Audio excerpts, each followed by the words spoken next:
Guardian, we've picked up a high-gain transmission. Origin point is somewhere along the coast, near the Cosmodrome.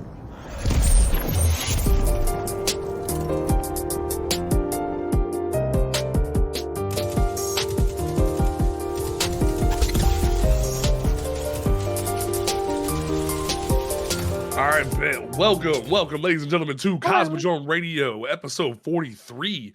We are back once again, for a brand new episode for y'all.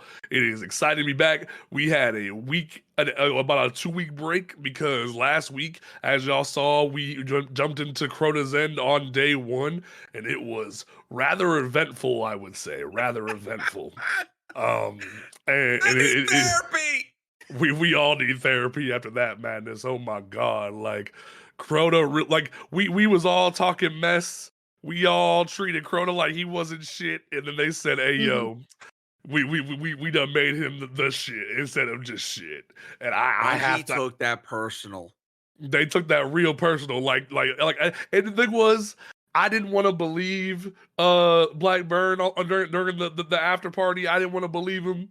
And then something about it, the way he kept talking, I'm like, something don't seem right. And I started to warn people like, hey, be real careful when you go in here. It's gonna hurt. And then the minute you see that first pendulum just go whack, it was all said and done. But don't forget, folks, that you can listen to this podcast after the show, like probably the next day, over on Spotify, Apple Podcasts, Google Podcasts, all those great places, Amazon Music and Audible. I don't know why they have it on Audible too, but you know what? If you want to listen to your audiobook and the show, you definitely can do that too. If you want to check out the brand new merch, you can hop over to shop.cosmodromeradio.com. We have our brand new Raid shirt. The Crota Zen merch is there. Our mascot, Craig the Dragon, is trying to pick up a sword and mess with Crota, and Crota is confused. He's like, what are you doing? But so go check that out and support the show if you can. And make sure you follow us on Twitter at Cosmodrome Radio. But other than that, those are the semantics. We have a great show for you tonight, folks. We are one body short of a fire team, and we are ready to roll up into this raid discussion. We're going to touch on the twid from last week and a little bit of this week, and then we're going to dive straight into what's going on. So definitely just buckle up with us. We're going to get through this.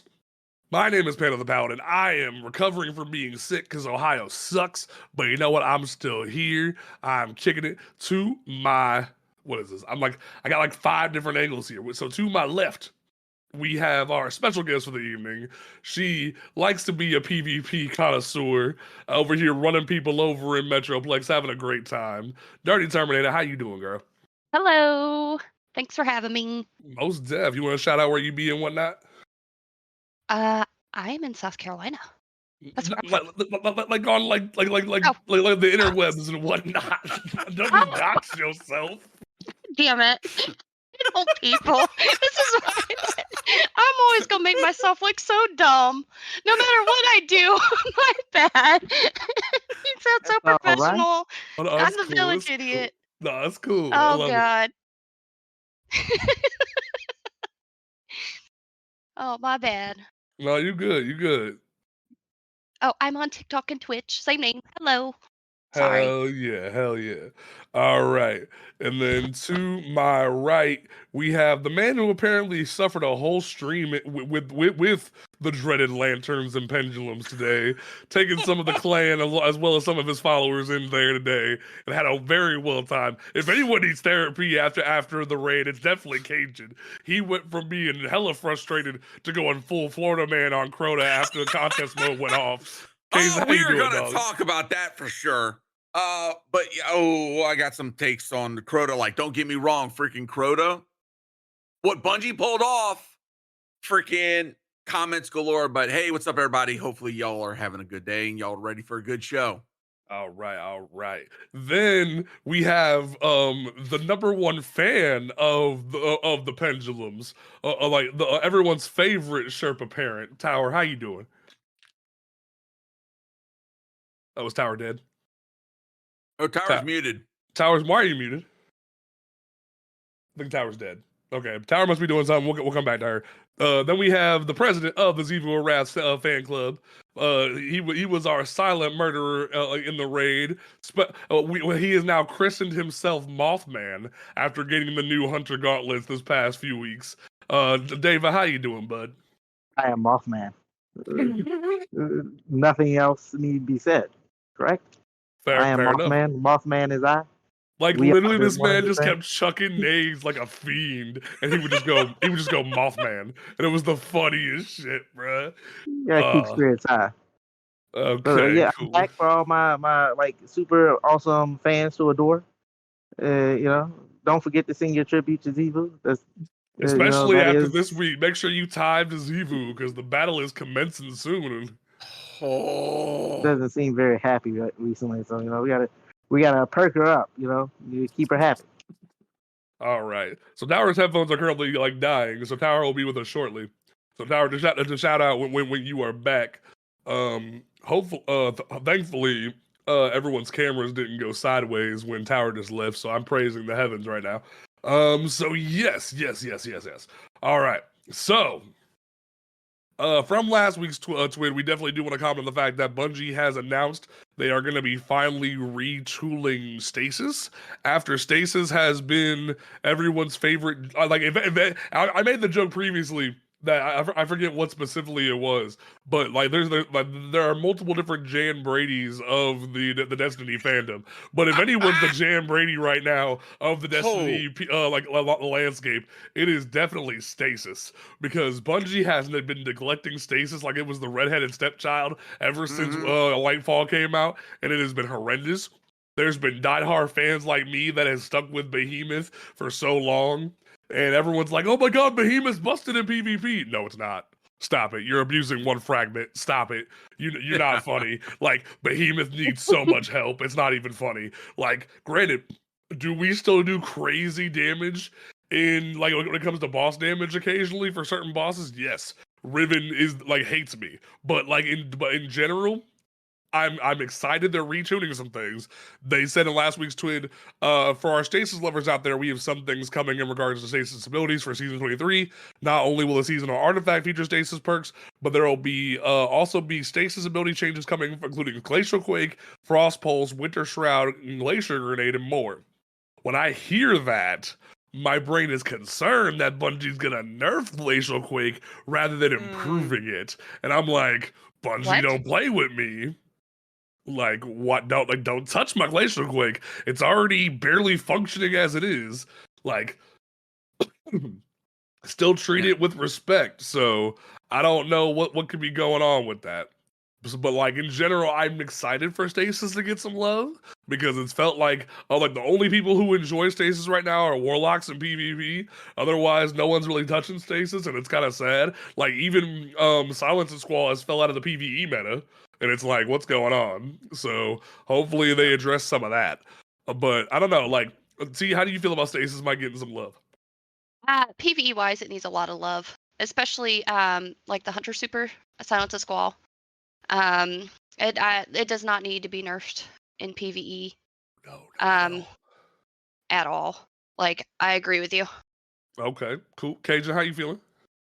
So, I feel like Stasis has been the middle child for a while.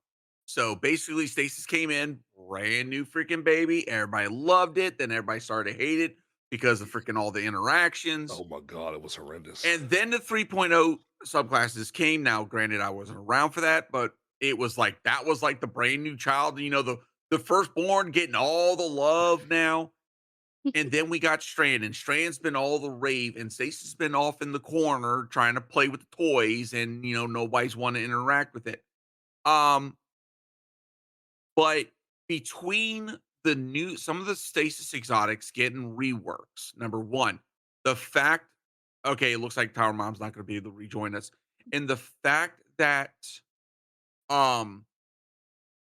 between the reworks, the fact that Stasis fragments are now and aspects are easier to get access to, that's a big plus. Yeah. I think next season, even right now, I've been talking to so many people using Stasis Warlock, using freaking Stasis Titan. I've actually got a Stasis Titan build that someone just put me on to. Really? Tomorrow I'm going to put together, because if you tell me it's the lance cap, I'm gonna question you. No, you ready for this? Feedback fence. What? Feedback Feed- fences are nice. Well, So like ever feedback since the rework, I've been questioning it because like I thought feedback fences were perfect for PvP, but then they're Okay. like, "Hey, we're gonna rework them in general," and I'm like, I don't know how I feel about that. I'm gonna tell you right now, Banner of War with Fletcher's Storm, feedback fence is a phenomenal freaking build for Strand. But D2 someone armor pointed picker. me and said, "Hey, take a look at its interactions with Stasis. You can shut just about everything down in PvE." Well, I'm about to be a happy snowboy in a minute. I didn't know 'cause that to use those for PvE. Well, because what they did with the rework was they made feedback fence be dependent on armor charges. So like now, ever since the rework, they haven't really been a staple for PvP. That was my favorite Iron Banner build last season, was just cranking out with feedback fence because everyone wanted to rush you because of Fortress. But now, like when they announced the rework, I was kind of like, not really caring as much. But now that they're saying they're gonna rework it, I'm like, okay, maybe we might mess with it. We might mess around. So hopefully this rework might actually do some crazy shit. I might be at an armor picker after the podcast, but the screen looks whack for like 2 seconds because I'm turning streamer mode back on because tower popped in and I heard a beep and I'm like, ah. Yep. So But okay, I streamer am, mode's back but on. I There we am go. looking, but I am Sorry. looking forward to No, what you're fine. Bungie's going to bring to the table next season, as far as stasis, as well as perks in the artifact that are going to be interacting. I think next season could really shake up and show that all the subclasses have a great viability in various aspects of the game that we Most haven't seen definitely. in a while. And that's going to be bringing, and that's also going to bring all these subclasses into a good position for final shape. Mm-hmm. I don't know about that one. Oh, really? I- Oh, really, David? You gonna be the Oh, contrarian? Mr. I'll be the Negativity contrarian this Diva. time. Oh, he's the positivity diva. I What do was you told I mean? was too positive last Yeah. time. What I'm too happened? negative. Now you're gonna be the Oh, okay. contrarian. So the reason I say that is that I feel like there are viable builds for each subclass, for each like guardian type, but I do not feel like they are equal. If you like some subclasses are only viable in PvP, while others are only viable in PvE. That makes sense. And I feel like that needs to be addressed. Like Yeah.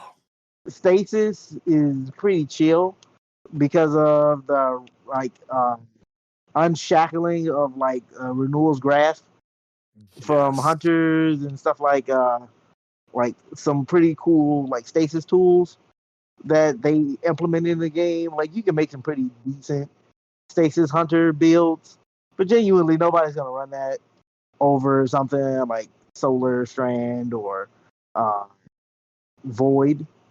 But like Void Hunter in PvP right now, like not on your worst day.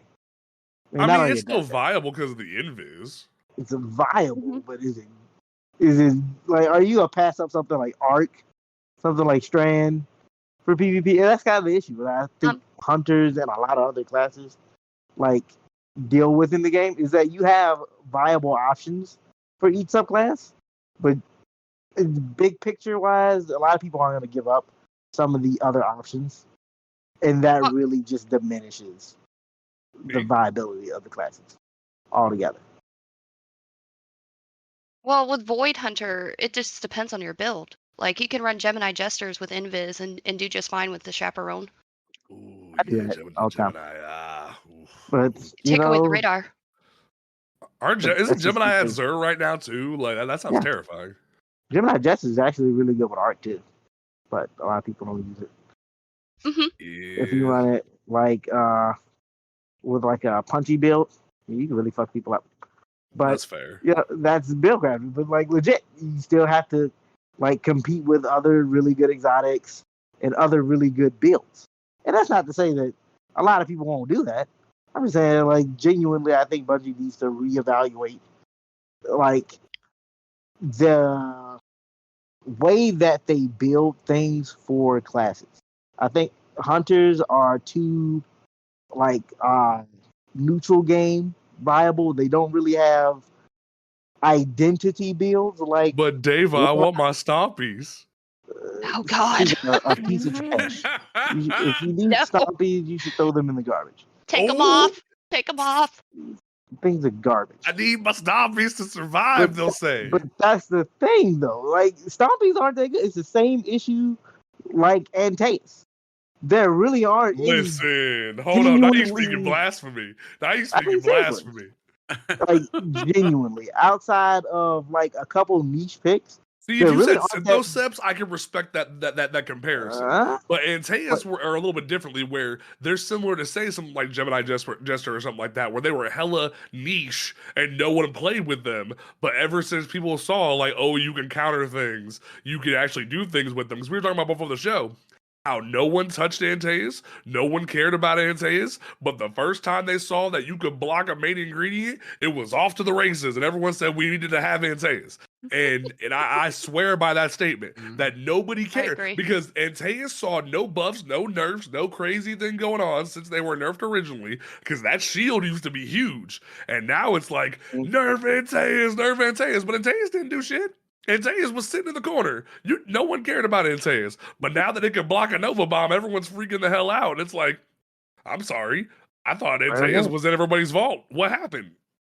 Like I said, Stompies is just like Antaeus. It's really only good because people found that it has like one niche use. Yeah. It's not even that good of an exotic, honestly.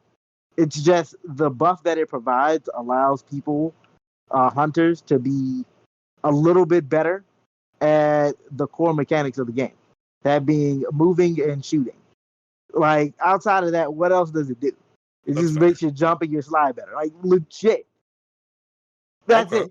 It does nothing exotic worthy, really. And that just allows a particular kind of playstyle.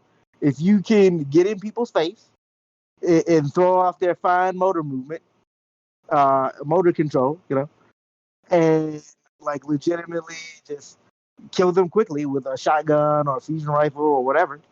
Like, yeah, Stompies are exceptionally good. But that's it. They don't do anything. That's why Bungie's having a problem nerfing it. Just like fucking Whale for Warlocks. Well, we'll dive into that. That's going to be a discussion later, because that kind of ties into the entire discussion with Crota, because of that little tidbit we got from the PC Gamer article. So we'll talk about that in a minute. But we will definitely be having more of a PvP discussion next week, because before the show we decided to have T-Back next week and have sort of a PvP summit with some of the friends. So we'll definitely have to have that discussion next week. So hold your thoughts on the Stompies there, David. And we'll be back to dissect that conversation, because hopefully T's 100 friends don't come in and bash your head in, because that might be a bad time. There's better exotics than Stompies. All right. Exactly. I'm over here messing with my fucking something ring. All right. So the other thing that was like speaking of our little PvP summit that we're gonna have next week, Bungie's new PvP strike team, as they're calling it, like wants your guys' feedback. If you haven't checked on Twitter and seen that, they want your guys' feedback of the state of PvP, and we'll be going through that thread as well as having our own discussion next week. So definitely look into that. Like, add your opinions to that thread, and we'll dive more into that next week. But the other thing I wanted to touch on is the armor set that Joe Blackburn had told us during his little Twitter video that people were going to get in the playlist, the core playlist, finally has been released with the newest patch, and you can go into Gambit, go into Strikes, go into Crucible and get this. I as somebody who's played over 20 matches of Iron Banner this week already, and is like things away from gilding his Iron Lord thing for the 5th time, I have gotten none of this yet. But and some people are frustrated by the drop rate. I don't really care. It's fine. But the armor looks nice. I think it looks cool. I will say that Bungie, you need to start doing this every season if you want to keep people interested, not just hand people a handout. That's just my opinion, because you see people sweating for this set right now. Like, you have people encouraged for the first time in a hot minute to engage with your core playlist beyond the PvP sweats. People are actually giving a crap about this because you gave them something worth chasing beyond just like a random gun here and there. Because granted, the new Stasis Shire's Wrath knockoff that's in Crucible right now is pretty hot. I'll say that flat out. But like, the new Vanguard guns, the new I have what does Gambit even have this season? I haven't even played a game of Gambit yet this season, so it's like in general. Oh, okay. Like so, and that tells you because like no one's made a video, no one's cared about it, so it's like. So yeah, this is the first time they don't support it no more. I mean, if ever you were wondering, this is why. I still say it's a chicken before the egg situation when it comes to Gambit, but that's neither here nor there. But you know, and then I find this very contrary because Bungie's like, hey, send us a video of the people who pre-ordered the annual pass and show us your clips of Tessellation, the new pre-order exotic. And I'm like, Bungie, didn't you disable this for the day one raid because it was giving people infinite grenades? What happened to that? Like, you're telling people to advertise for you when it's glitched out like that? What? It feels a little weird, but okay. All right, so Crota returned to us this past week, and man, oh man, did he give us a can of whoop ass.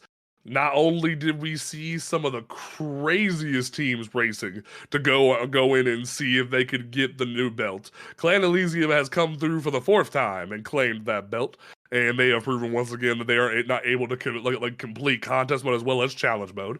And congratulations towards them. Hashtag you can die in a well. Well, that's an inside joke. But in terms of the entire debate, in terms of a like first impressions of it, both in contest mode and in like normal mode, I think as a hot take, this entire raid was Bungie saying we need to wake up the community again and establish what a raid is all about, because they knew they missed the mark with Root of Nightmares. Yeah, they knew they missed like some points with that, and they established that the position of ad clear is no more. You need to be on your toes. You need to communicate, and we're going back to the old raid formula. And as we saw, this contest mode had the highest completion, or like the lowest completion since Last Wish, or no, since Garden. Since Garden in terms of completion rate.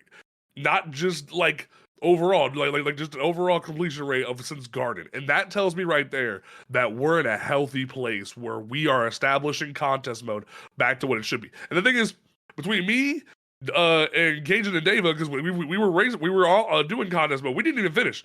Crota whooped our asses. We couldn't even get through the first run, and like the majority, and all three of us said, "Hey, yo, for the most part, this is how it should be."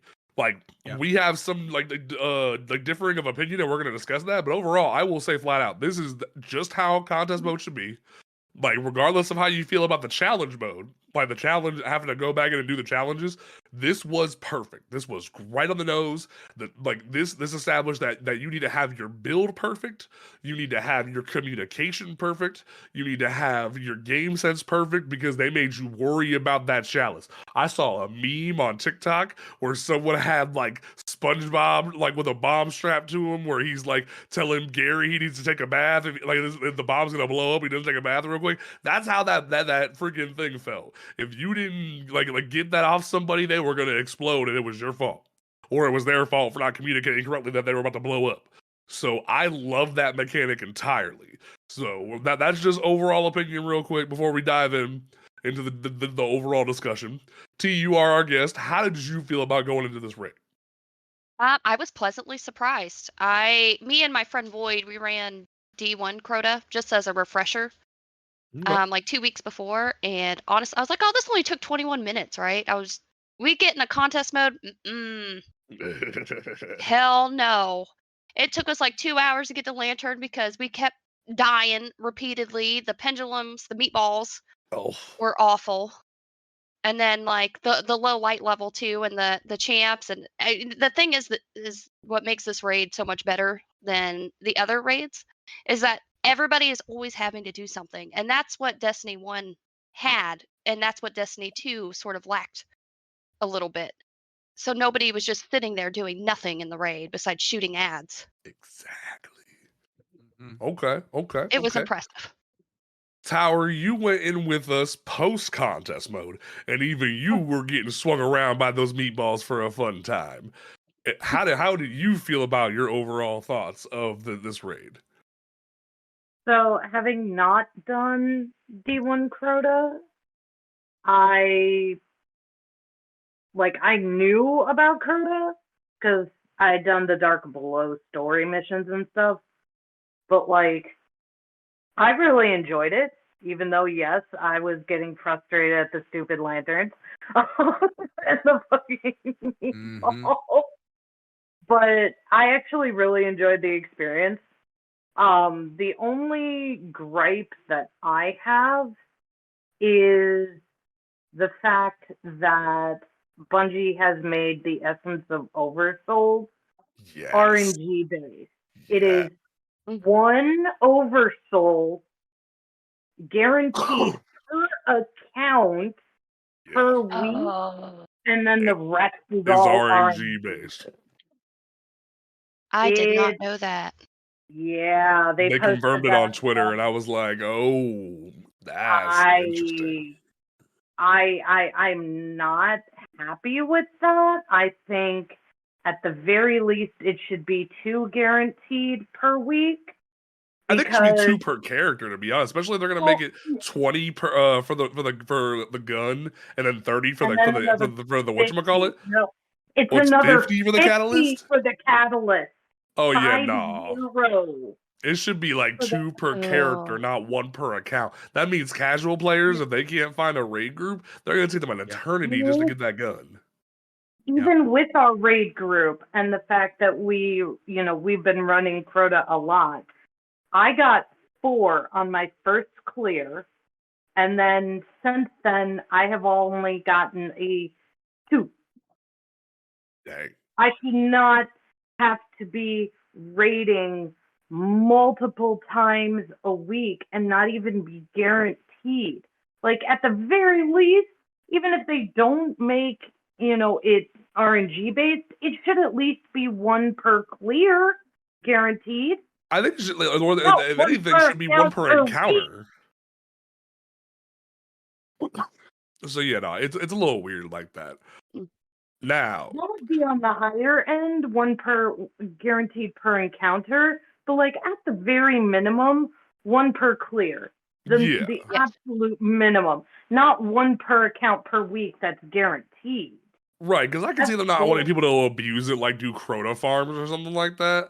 But 1 per clear or 1 per character would make a lot of sense per week. Not making it 1 per account. It feels a little odd to do that.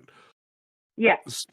So, that we have a new fan club to establish. That I thought about this before the podcast. The president of the Ear Ute fan club, Cajun. How you doing there? How you doing post raid? I'm gonna tell you right now. Yeah, Crota freaking had us freaking nailed down to the ground and made us his bottom during contest mode. But when I tell you the tables turned the moment freaking contest mode was over, yeah, you dubbed it correctly. While I may never have lived in Florida any time in my life, he became Florida man. I channeled Florida man, and if you want to, I've got a room full of witnesses to this. When I say I demanded to be the one to clear both towers. Yeah, the boomers found out. I went ham, freaking going from tower to tower, coming back down to the arena, killing everything in sight because of pure spite. The minute he could put his foe tracer back on, it was on. It got worse. It got worse when I got my strand build rolling, and that was freaking it. It's nah. I have gone into that raid a couple of times already, and I've told people, be like, hey, if y'all want to focus on the bottom, I got tower. And they're like, no, you can't. I was like, bet. I am that guy. I am that crazy, and I'll do it. He definitely did. Shotguns go boom. He's built a little different.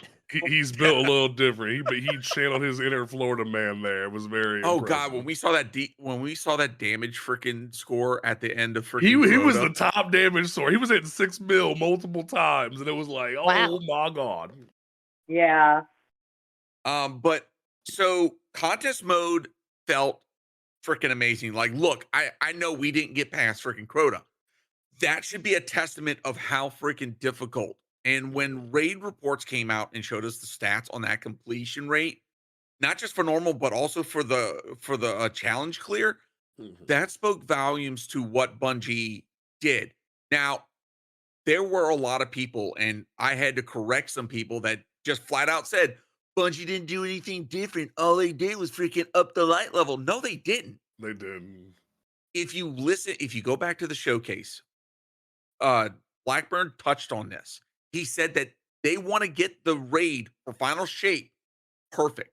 They want to get it good. But in order to do that, they need to do an experiment, and they use Crota's end for that. This was the first time ever in the contest mode in which they added more shields.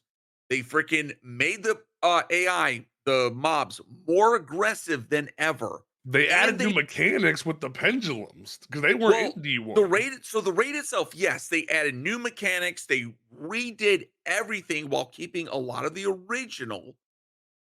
But the thing is that for the contest mode, they also capped our damage.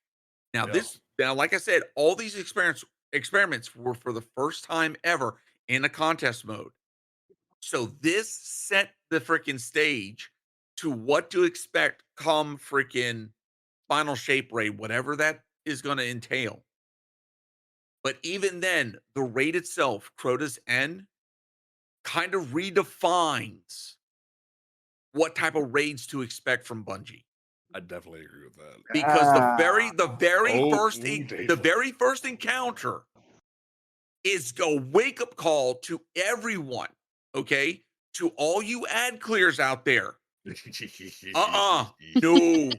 The age of ad clear is over. You better start learning mechanics because you will need to.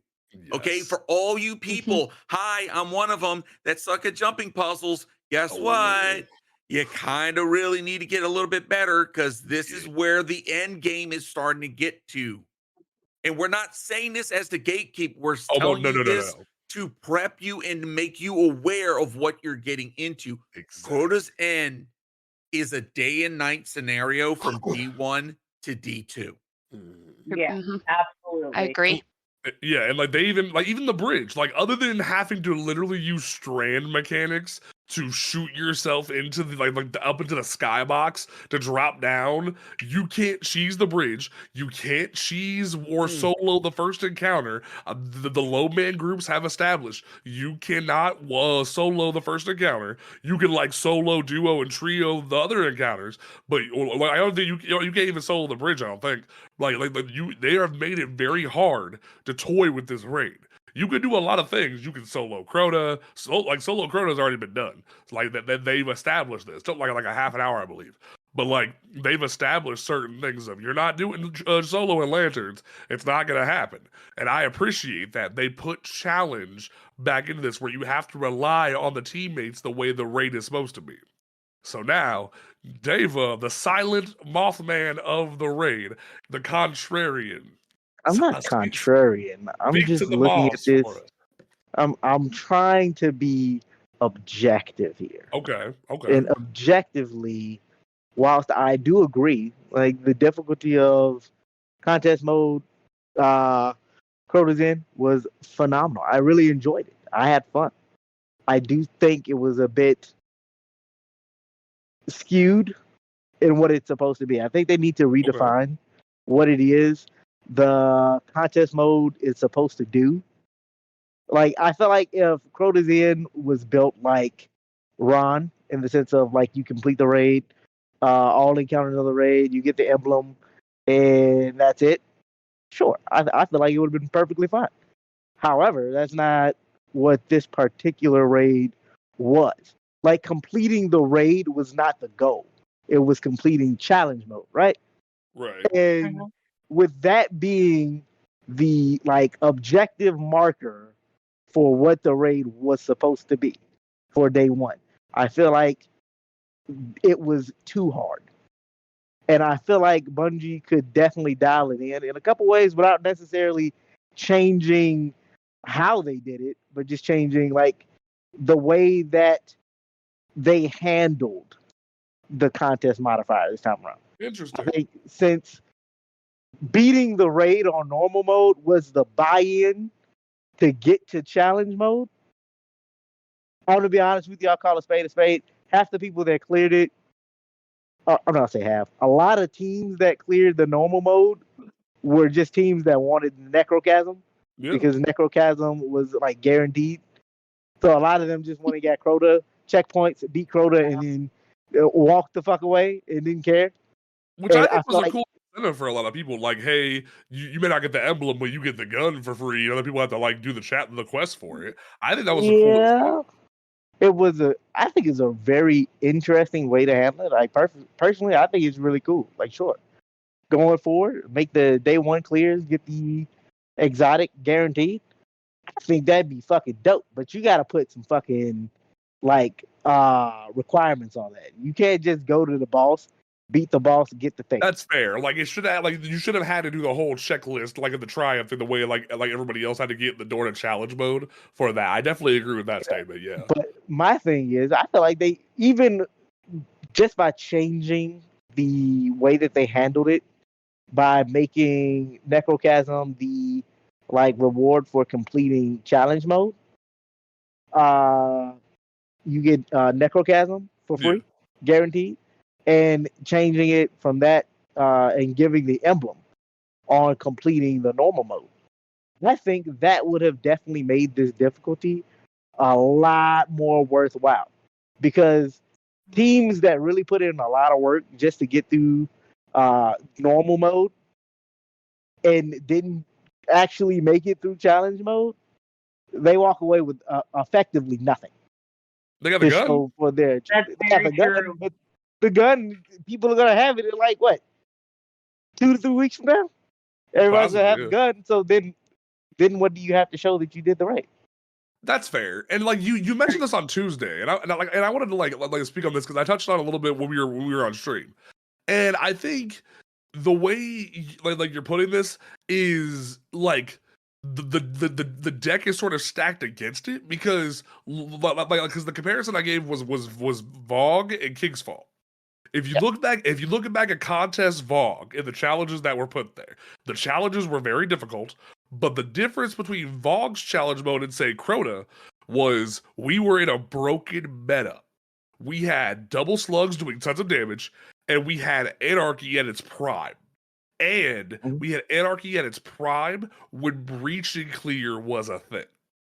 Ergo, Atheon got melted.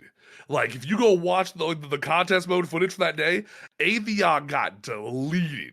It wasn't even a joke. Like, you go back and watch like those teams race for that. Like, you go watch Evidence video, deleted both times. Both like contest mode regular and contest mode challenge. Atheon didn't stand a chance. Same thing with King's Fall. King's Fall had the objective difference of it was pre-divinity nerf. And it was like Taipan, because Taipan had just been brought into the meta with Witch Queen. Everybody had access to it. Everyone had an enhanced firing line and an enhanced triple tap.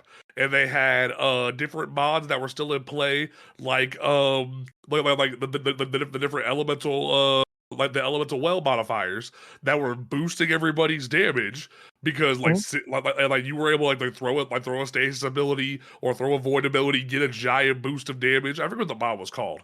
But like everybody had access to that, so they were able to mow down Oryx and the Daughters really quickly.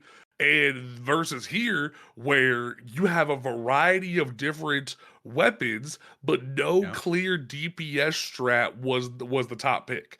Like you had Izzy swapping rockets, you had linears, you had Thunderlord make a reappearance. There were like you had like hell, even this past week, which I can't believe is a thing right now. The Deepstone Crypt Sword has come back from and pulled the craziest resurrection of all time and it said, came "Hey, out yo, of freaking left field and said, hey, remember me?" Mm-hmm. Like it straight up said, "Hey, yo, I finally have relevance." and showed that it's a competitor for to go into this raid. Like the difference between Vogue, King's Fall, and Crota here, they all had the same requirement of go in, complete the base raid, and then go back in for challenge to get the emblem. But the difference is they had broken metas applied to them. If say they were a little bit different. Like say Breach and Clear was disabled for Vogue, and like Anarchy was disabled for Vogue.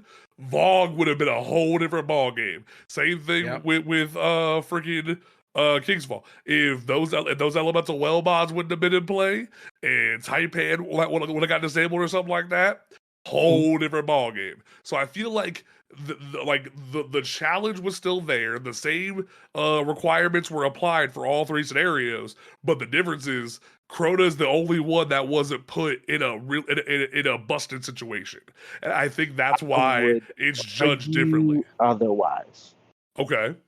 That being that, what King's Fall and what was it? Vogue didn't have such a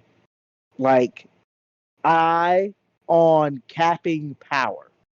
Like Vogue, legitimately, there was no system in place to cap levels to ensure players remained at a specific power level. Contest mode said mode was there, but there was no there was a specific gauge for all three where they said like here's your entry gate. Here's your entry gate of it was 1600 or 1350 or something like that for all three. Yes. And then they said, hey, it doesn't matter what your level is. It's always going to be 20 power ahead of you. It was always the same scenario. That didn't come out until Ron. No, ever since Vogue has been 20 levels ahead. You know, it's been there since Vogue.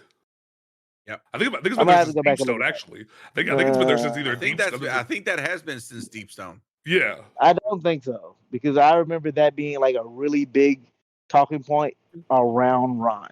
No, because I remember specifically with Vogue. You're gonna go in and power because the power delta didn't become a thing of your power being capped at a specific level, and enemies, no matter what, will be above that until season of the fucking Seraph. I legitimately contest mode was specifically a thing, even pre Beyond Light. But the light delta was always there. I remember it was specifically a talking point with Vogue, where they specifically even said we're going to give you a wide margin because this is a returning raid. We want a lot of people to be coming in with this. So even if you're a returning vet and you have to come in at 1300 something or 1200 something, you can still come in, but it'll always be 20 light ahead of you, no matter how high you get, because they knew even back then the whole meta was crank your artifact 100 plus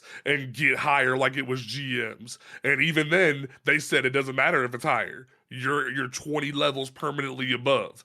Ever since I believe Vogue specifically, it's been like that. And then when Season of the Seraph came out, it was hey, this seasonal activity is gonna have it where it's 5 levels above. That's where they started to play with that dynamic in seasonal content. Yep. I'm gonna have to go back and look at that. But yet and still, even if that was the case, Crota's Inn is a far more engaged, opposed to the fact that they were playing around with the idea of capping damage, as far as making sure players weren't allowed to deal massive amounts of damage to bosses to ensure those 2 to 3 phase boss damage, even at the best of the best had to do 2 to 3 phases just to kill Crota. Where that's not necessarily a thing in a lot of raid races. But yet and still, that being what it is, the difficulty for this, I think, just to buy in and get to the challenge mode, if the challenge mode is supposed to be the creme de la creme of challenge, that's supposed to be when you're testing to see where players are good and players are bad. If the average player that attempted this couldn't get to it, that is indicative of the difficulty that you put in. if this was a random, just beat all the encounters, start to finish, and you get the emblem, you've done it, like everybody clap and cheer, you succeeded. Sure, I think this would be the perfect amount of difficulty. But the challenge mode was the finish line, and for only 10% of players to engage with your finish line, or even get to attempt the second half of the relay race, if you will, that is a display of this is too much difficulty. I think if they had just made it like 10 levels of like power delta on normal, and then master would be 20, I think that'd be fair. That way people can get through the raid, learn the encounters, and then players can engage with the master contest mode. Sure, I think that's fair. Or, like hell, since most people were just going for the fucking necrochasm, like I said, make it to where you have to go through the entire raid.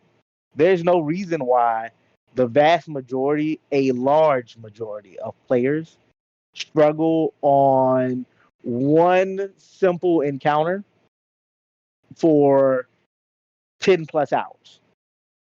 Not even that this team isn't competent, but just genuinely from a solo player to like partially made up fire teams, like having to explain to people, like, all right, this is how we're going to do this encounter.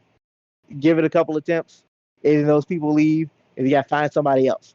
Hey, this is how we're going to do this encounter. That's a different right dynamic. there, That's a different dynamic because that is LFG general- teams are a whole different ball game. Like Oh. we've established previously that LFG teams are always a gamble with day one rates. Hell, we experienced that with Ron. Ironically enough, even though Ron was easier, that LFG teams are horrendous for day one raids. That's been a testament as long as contest mode of day one raids has been a thing. That like I remember back watching clips of Crowd of Sorrow and like LFG teams were a nightmare. So I think like judging by LFGs is a bad way to put that. But like I'm not judging just by LFGs though. I'm saying that LFGs should be considered in your data when you look at things. Because the vast majority of players attempting this content aren't all pre-made fire teams. Just like the vast majority of players who attempt to go flawless aren't all pre-made fire teams. Ooh, you dabbling down in the PvP, and I feel like Cajun and team about to come at you. Like, look, I'm just saying, like, genuinely, a large portion of the Destiny community are solo players, are players without homes, as I call them. You know, they don't have a clan, they don't have very many friends because people come and go in the game. So for them to want to engage, there's not that they aren't competent players, but one of the biggest, hardest parts of day one rating or contest mode rating is finding a team and fighting against the stuff that comes from the outside of the raid. Like making sure people are on time, making sure people got sleep, making sure you have a team that's competent, finding people to fill in the holes when people have life happen to them, because you know shit happens. People got kids, people got families, people got work in the morning. Like, yeah, I got today off, but I got to go to work tomorrow. And if you fixate your like difficulty modifier to like fixate around professional players and teams at the like utmost echelon to ensure that they get a challenge, you have made a difficulty that is far exceeding that of the average player that is attempting to do the content. I'm gonna let Cajun pipe in, but I'll come back to that. I'm gonna come back to that last statement. I'm gonna let Cajun hop in on this real quick. All right. So for those that don't know, I've been playing freaking games for a long ass time. I'm 42 years old, and I've played everything first person shooters to MMOs. So I have seen every type of freaking raid, every type of freaking, group activity, okay, from various different scales, okay. And the best way to compare the day one race for, in Destiny 2 is to world first racing raid race in World of Warcraft. Okay. But here's where I will give props to Destiny because they do it a little bit better. They have a set window. Even if the world first is completed, it's a set contest window. So this is a chance for anyone and I say this, anyone that puts together a team to go in and to challenge themselves, okay, this is a set point. Now, I've got my own opinion about the contest mode that I'll talk about later. Yeah. But this is where I'm going to say this. Anyone, if they put together a team, can go and experience contest mode. Yes. If you go in and experience it and you complete it, congratulations, good on you. Yeah. Your team not only had the communication, the skill, and the preparation to go in and get the win. Okay, that's great. But this is going to be for a lot of my casual players. This is going to be for a lot of my new into rating players or those that have never done this type of content. If you got to experience it, you got to experience it. Okay, take what you learned. Take a second, reflect, because right now as a day one team, we're having to do that ourselves. We're having to reflect because we want to give Final Shape the freaking better college try and get that win. Most def. Now, when it comes to Crota and when it comes to King's Fall and freaking Vogue. Vault of Glass, they had to initiate the challenge mode for a reason because they, even with the new mechanics and the reworks, everyone still had an idea or could go back to D1 and get an idea of what the raid was going to be like. Yeah. They had to rework it and they had to put it in because if not, World First raid would have been over. 2 hours. It would have been 2 hours. Easy. They had to put in that challenge mode. And that wasn't just for, the D2 players. That was also for the veteran players as well. Yeah. Now, Yeah. I get where you're saying that they're putting in content for a lot of the higher skilled players. They do have to engage with that community, but think of it like this. Look at it at the long term, okay? Okay. If you keep the difficulty at a set pace, eventually as people grow in skill, when they meet that and they can't find anything more difficult, they're going to look elsewhere. And by elsewhere, I mean other games. So you always have to, as a game company, you have to be willing to set the bar higher and higher. And that's a case point when it comes to Crota's End, even outside of contest mode. This is really starting to show that like I said, that first encounter is really setting the bar of what you gotta do as a team. What you have to do as a team. So I'm gonna say respectfully, I disagree. They should not have made the normal encounter of contest mode easier. What they did set the stage. Yes. Okay. Okay, and this is one of those cases. If you're just getting into rating, or like maybe you've done one contest mode before and you took another crack at it and you didn't succeed, this isn't it was too hard type scenario. You need to reflect and say, what can I do to be better? What could I have done to prepare for this? Because this isn't something you just walk into. I mean, Panda was telling people, don't just walk into us thinking that you're going to succeed. Right. Get ready. It's going to be slapping your face. And it really was, felt like, even for us. Yeah, it felt like I kept telling everybody, like, don't stick your hand in the light socket. It's going to hurt. And there were people coming to me after the raid. And we're because I hopped into a couple of our clan mates during the raid. I hopped in. It was like, hey, you guys need a 6 real quick. You're at Crota. Cool. Let me help you. And they were like, Panda, we shouldn't listen to you. And I was like, I tried to tell you, like, you fucked around and found out. Like, this shit isn't for everyone. And I want to see what T thinks about this in a second, because like the one thing I remember, like Dado said last year, with Ron, where the day one contest mode, like day one, day two, whatever you want to call it. This is the one time a year where hardcore players are challenged. This is the one time.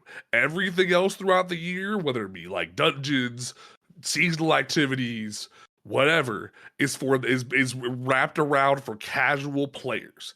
Even with like the most other they get really is like exotic missions, because like we all saw, like Wicked Implement was freaking slapping the groin for everybody at first. Like that was the one time this past year where everyone kind of got challenged, but in reality, contest mode is their one thing, their one shot to sweat, and that's for them. Everything else is for like casuals and everything else. Like granted, GMs are for like upper middle class folks, like so that's sort of become what GMs are to a certain extent, and masters are sort of for them as well. But even right now, we're dealing with a situation where master content isn't really appealing unless you're going for the seal, because the weapons aren't as appealing, despite being able to be enhanced perks, aren't as appealing as crafted weapons. So you look at a situation like contest mode where there's a definitive challenge that can't be altered, can't be out leveled in any way, and that's their sweat time. That's their way of going and proving their mettle and showing they can do this. And that's for them to have a fun time and do that and put their mettle to the test. And we warn people, hey, this is going to suck. This is going to be a rough time. And you need to prepare yourself. You need to have good communication. You need to have the right kind of setup, the right build, the best way possible. You can't zone out. You have to be on the ball. And that even happened to us a few times where people would zone out. They would die because they weren't warning people about the chalice. And we were all victims of that. So, like, I think the bar is set specifically where it needs to be at. Because Caitlin's right. If Crota would have just been one run, and everybody would have just like gotten their emblem and left and been done, Salt and Grandpa would have been out of there in 2 hours. It'd have been over, wrapped, done with. He'd have been off the bed. And then we would have been back to the whole freaking complaint that we've been hearing. This is my question. For all this time, is the game's too easy. So them going back to the reprise raids and putting that challenge mode there, that you have to get this challenge mode done to get the emblem, is the establishment to do that. Okay. So herein lies my question. Like, you say that the game or day one rating is built specifically for a specific, like, top echelon, like the fucking Olympics of gaming hardcore Destiny players. That's kind of what was already established. Yeah, like that's been established since about like I believe since about like Scourge and Crown was where that was sort of like mainly established. Or not, let's say about Last Wish, like around that era, the Forsaken / years, like end of year 1 of Destiny 2. Was where you really saw that become a thing, where people would delete characters to grind levels and reapply characters and stuff like that. You saw the raid race. If you go back and watch like M&F's content, he showcases how you had belts and people racing for that kind of content. That's what that was already established to be. You saw people when Beyond Light came out with Deepstone having to literally delete characters and rerun the Beyond Light campaign to grind levels and figure out what was still allowed in the game because of sunsetting. That's what they were putting their mettle to the test to establish that. So contest mode is established for that upper echelon of the player base, and that's fair. That is I feel that way. I'm gonna be honest with you. I would call a spade a spade. It's just hierarchical shenanigans, in my opinion, because it devolves into I did it, therefore I am better player. And the people that are, I'm going to say this, the people that are saying, because you couldn't clear it, you suck. Those are the toxic individuals. Right. Like, flat out. Like, I had a couple of those in my TikTok comments this past week that were saying shit like that. This is the kind of thing that it devolves into. Those are the people that run into PvP and start posting your KDs because they have no comeback. Ooh.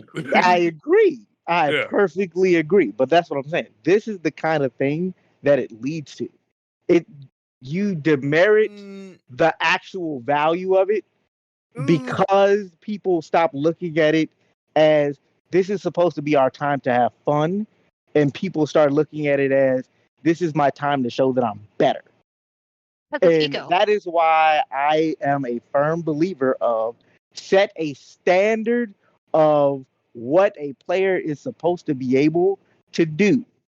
They kind of have like a though. Dark Like Souls they game. have though. Like, Like David, uh, that's you what can't yeah. make the They done that. difficulty be, hey, this is supposed to be hard for the top 2% of players in the game, and then be like, everybody else has to meet the top 2% of players' ability to be able to beat this.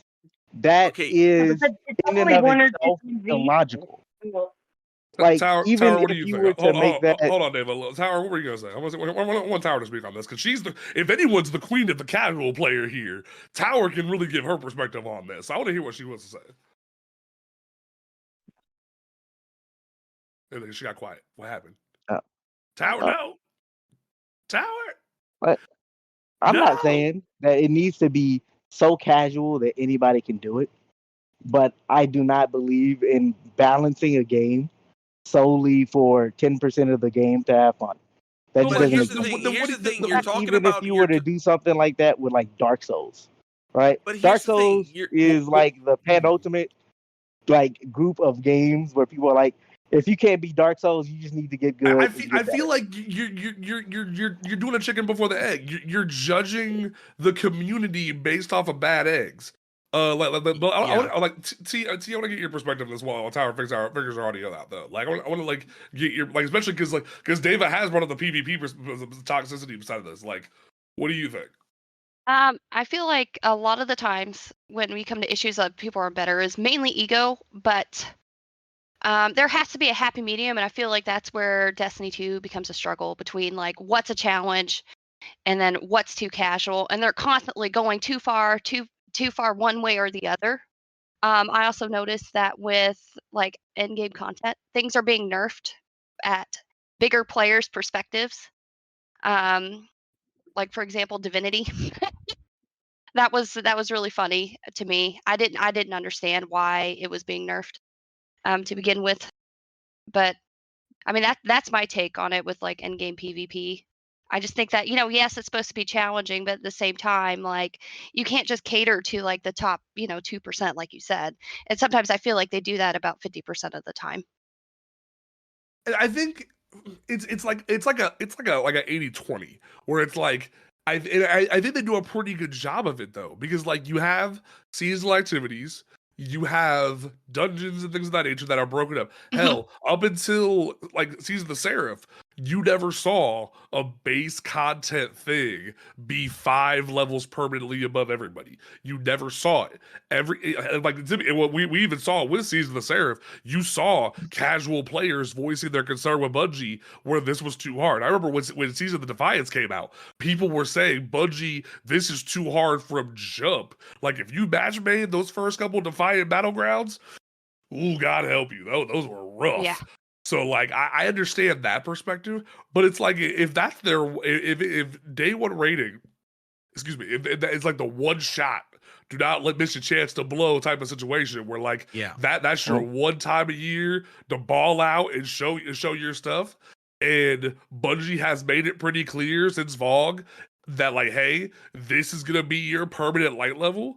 Then that should be a thing. Now what I would it sort of challenge though, we even saw it in our Discord server where people were, like who are very casual player based that don't have good armor, don't have a good perspective on the game, that are very casual player based, only do strikes, only play with a certain group of people, go in and think they're just gonna ball out and they get their privilege checked. That's how it should be. You go like you're allowed to go in the door. You're allowed to go in the door, but if you get your teeth kicked in, that's how you learn. You go back, you figure out what you did wrong like we did, and you figure out how to correct yourself for the next time.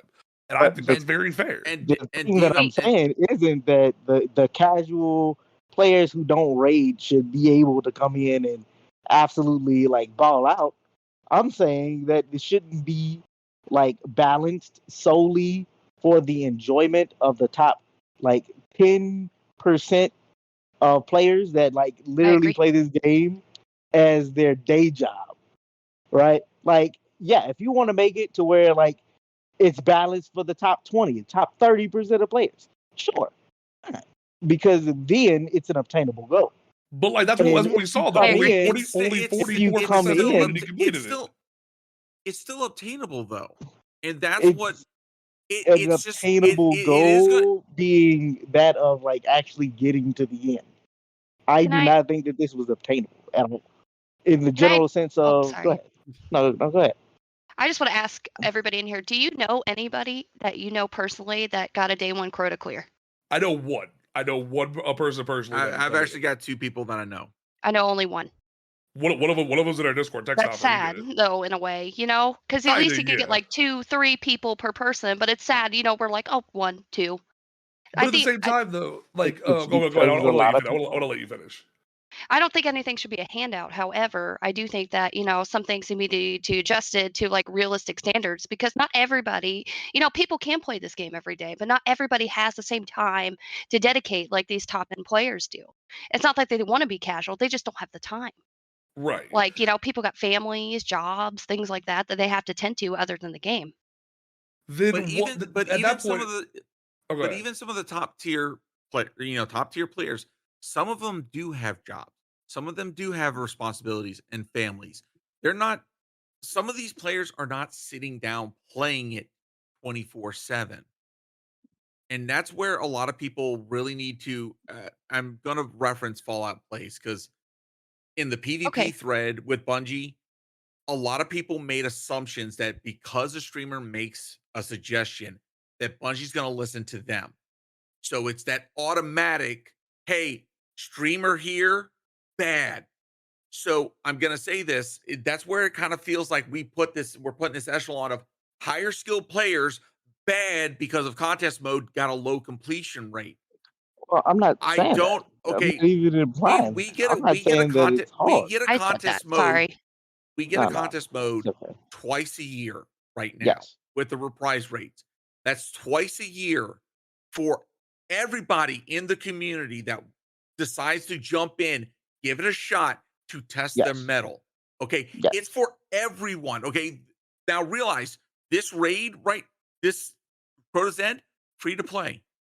Yes. Free to That's play. another thing too. So that meant that anyone had a shot at it. It's not like with Lightfall where you had to buy into it. Oh God. Right. So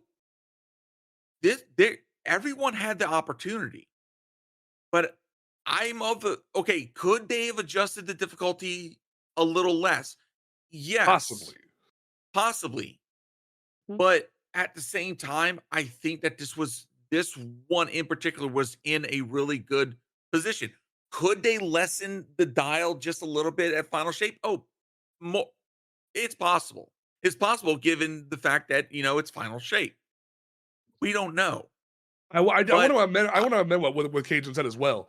Not only do we get 2 per year, one of them is brand new and one of them is reprised.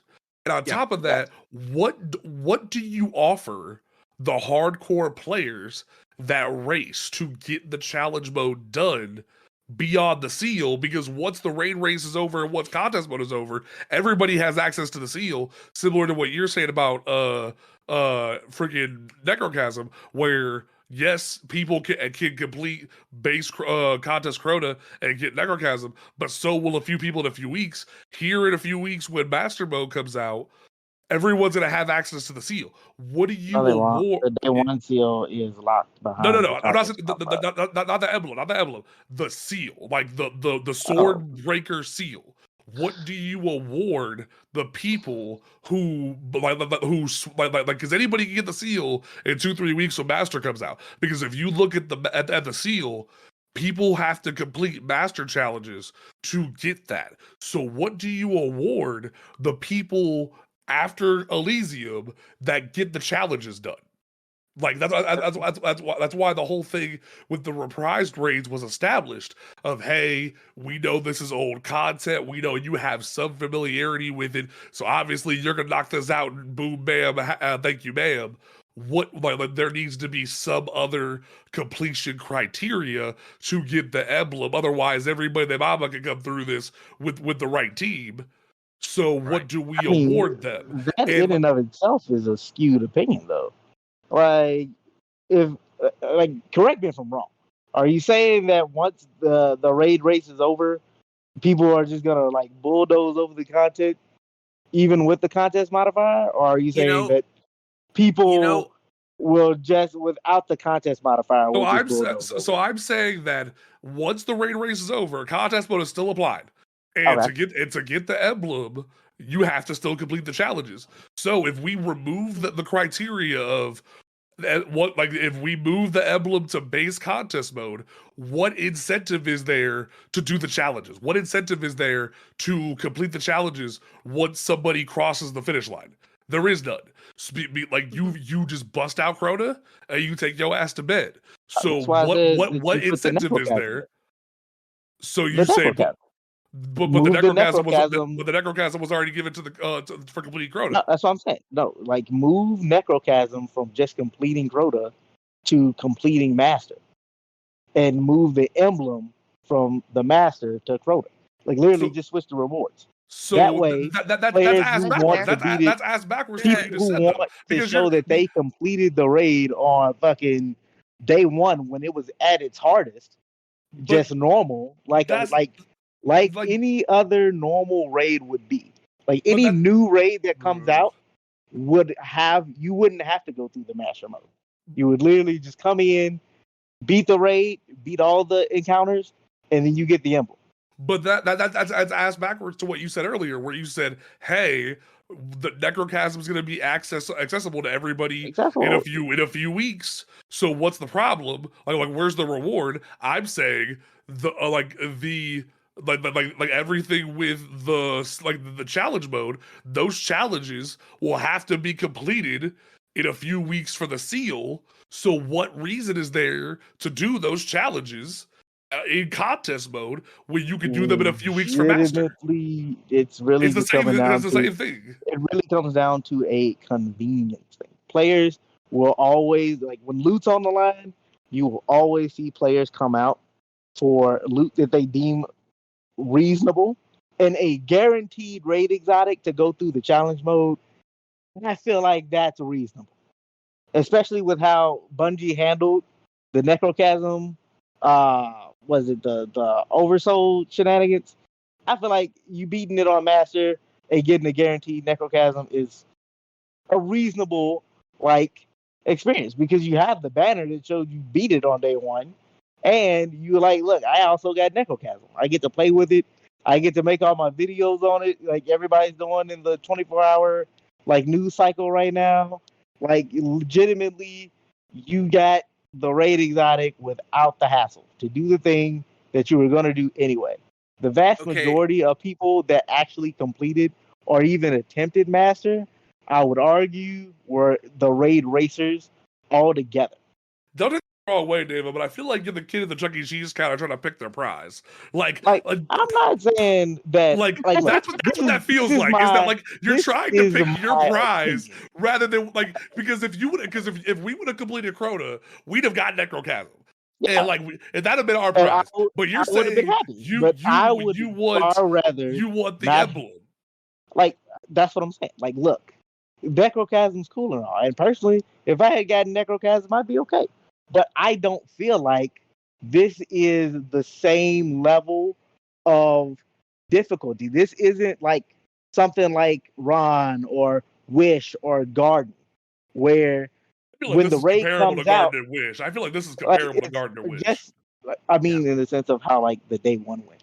Okay. When most day one raids come out and they're new raids, it is legitimately, if you can complete the raid on under the contest mode modifier, you get the banner, right? So do you think King's Fall and Vogue should have been the same way? I feel like they should have been the same way. If you can complete the raid under contest mode, you should get the banner. And there should be some other prize, a guaranteed exotic, if you can do it on challenge. And I feel like that's fair. You circumvent RNG, you get the raid exotic, and you get the emblem. You get to play with it before everyone else. People always love convenience. Sure, hey, cool, fine. It's an interesting take. I'll give you that. It's an interesting take because, like, I hear you and I get what you're throwing down. My argument here at its core is there should be a standard difficulty that people have to overcome that should be well within the capability of competent, good teams. Period. Like a Dark Souls game. Dark Souls Right. is not made specifically for the hardest of hardcore. Does it cater to them? Yes. In its own weird ways. Yes, it does. But Dark Souls is, if you're competent and you put in the time, dedication to get it done, you can do it. It's not insurmountable. I agree with you to a certain extent. We're like, I hear you on that comparison, but I think where we defer is that I see Dark Souls as like Rod or like Guarded or like Deepstone, Last Wish, etc. Versus where Vogue and King's Fall and Crota lie is like Dark Souls New Game +7. Like, we've done this shit a hot number of times. Now we're having to revisit it with, like, specifically Dark Souls 2 New Game +7, where you're going in harder difficulty, and now there's red phantoms everywhere, and there's new challenges to complete, and now you have to go do the DLC where there's new challenges afoot. That's what I think this is more comparable to, where I get where you're throwing down, but I feel like there's enough fairness where once a year you come test your metal in contest mode normal, where it's the brand new raid, where everyone's on the same equal footing. You have no idea what's in this raid, well, unless you look at the data mine, that's a whole other topic. But like, there's like everyone goes in with no knowledge, no nothing. You're bare bones, and that's it. Same with like with Rod, Vow, Deepstone, Wish, Guarded, comparable.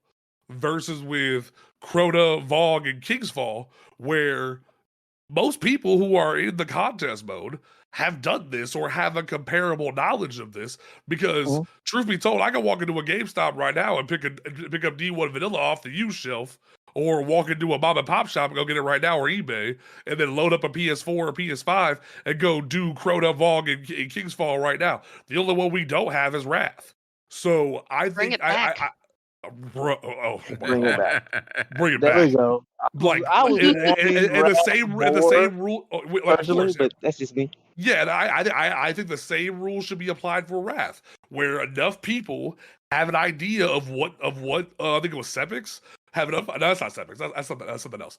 But have enough knowledge of what's going on there, where they have to go in there, beat normal, and then they're like, hey, that was a good challenge. We have an idea of what the new challenge is. Now we have to go do the actual challenges to get the emblem, because that's what we now have to work towards. We know what we're up against. Now we have to stack our metal against what Bungie has tweaked to get that done. I think that's comparable. It's like New Game +7 versus Dark Souls regular. Your metric, your measuring stick, right? That being your measuring stick. Yeah. That players, a competent team of players, should strive to not only beat the raid, but then turn around and then go through and beat it on Master with challenges. I feel so, yeah. Start to finish. Because we know the knowledge of, because we have the knowledge of this raid has already been done before. Hear me out. Yeah. Does it then make sense for the halfway point to be so hard that the vast majority of teams don't even make it past the halfway point? I mean, would you consider that successful?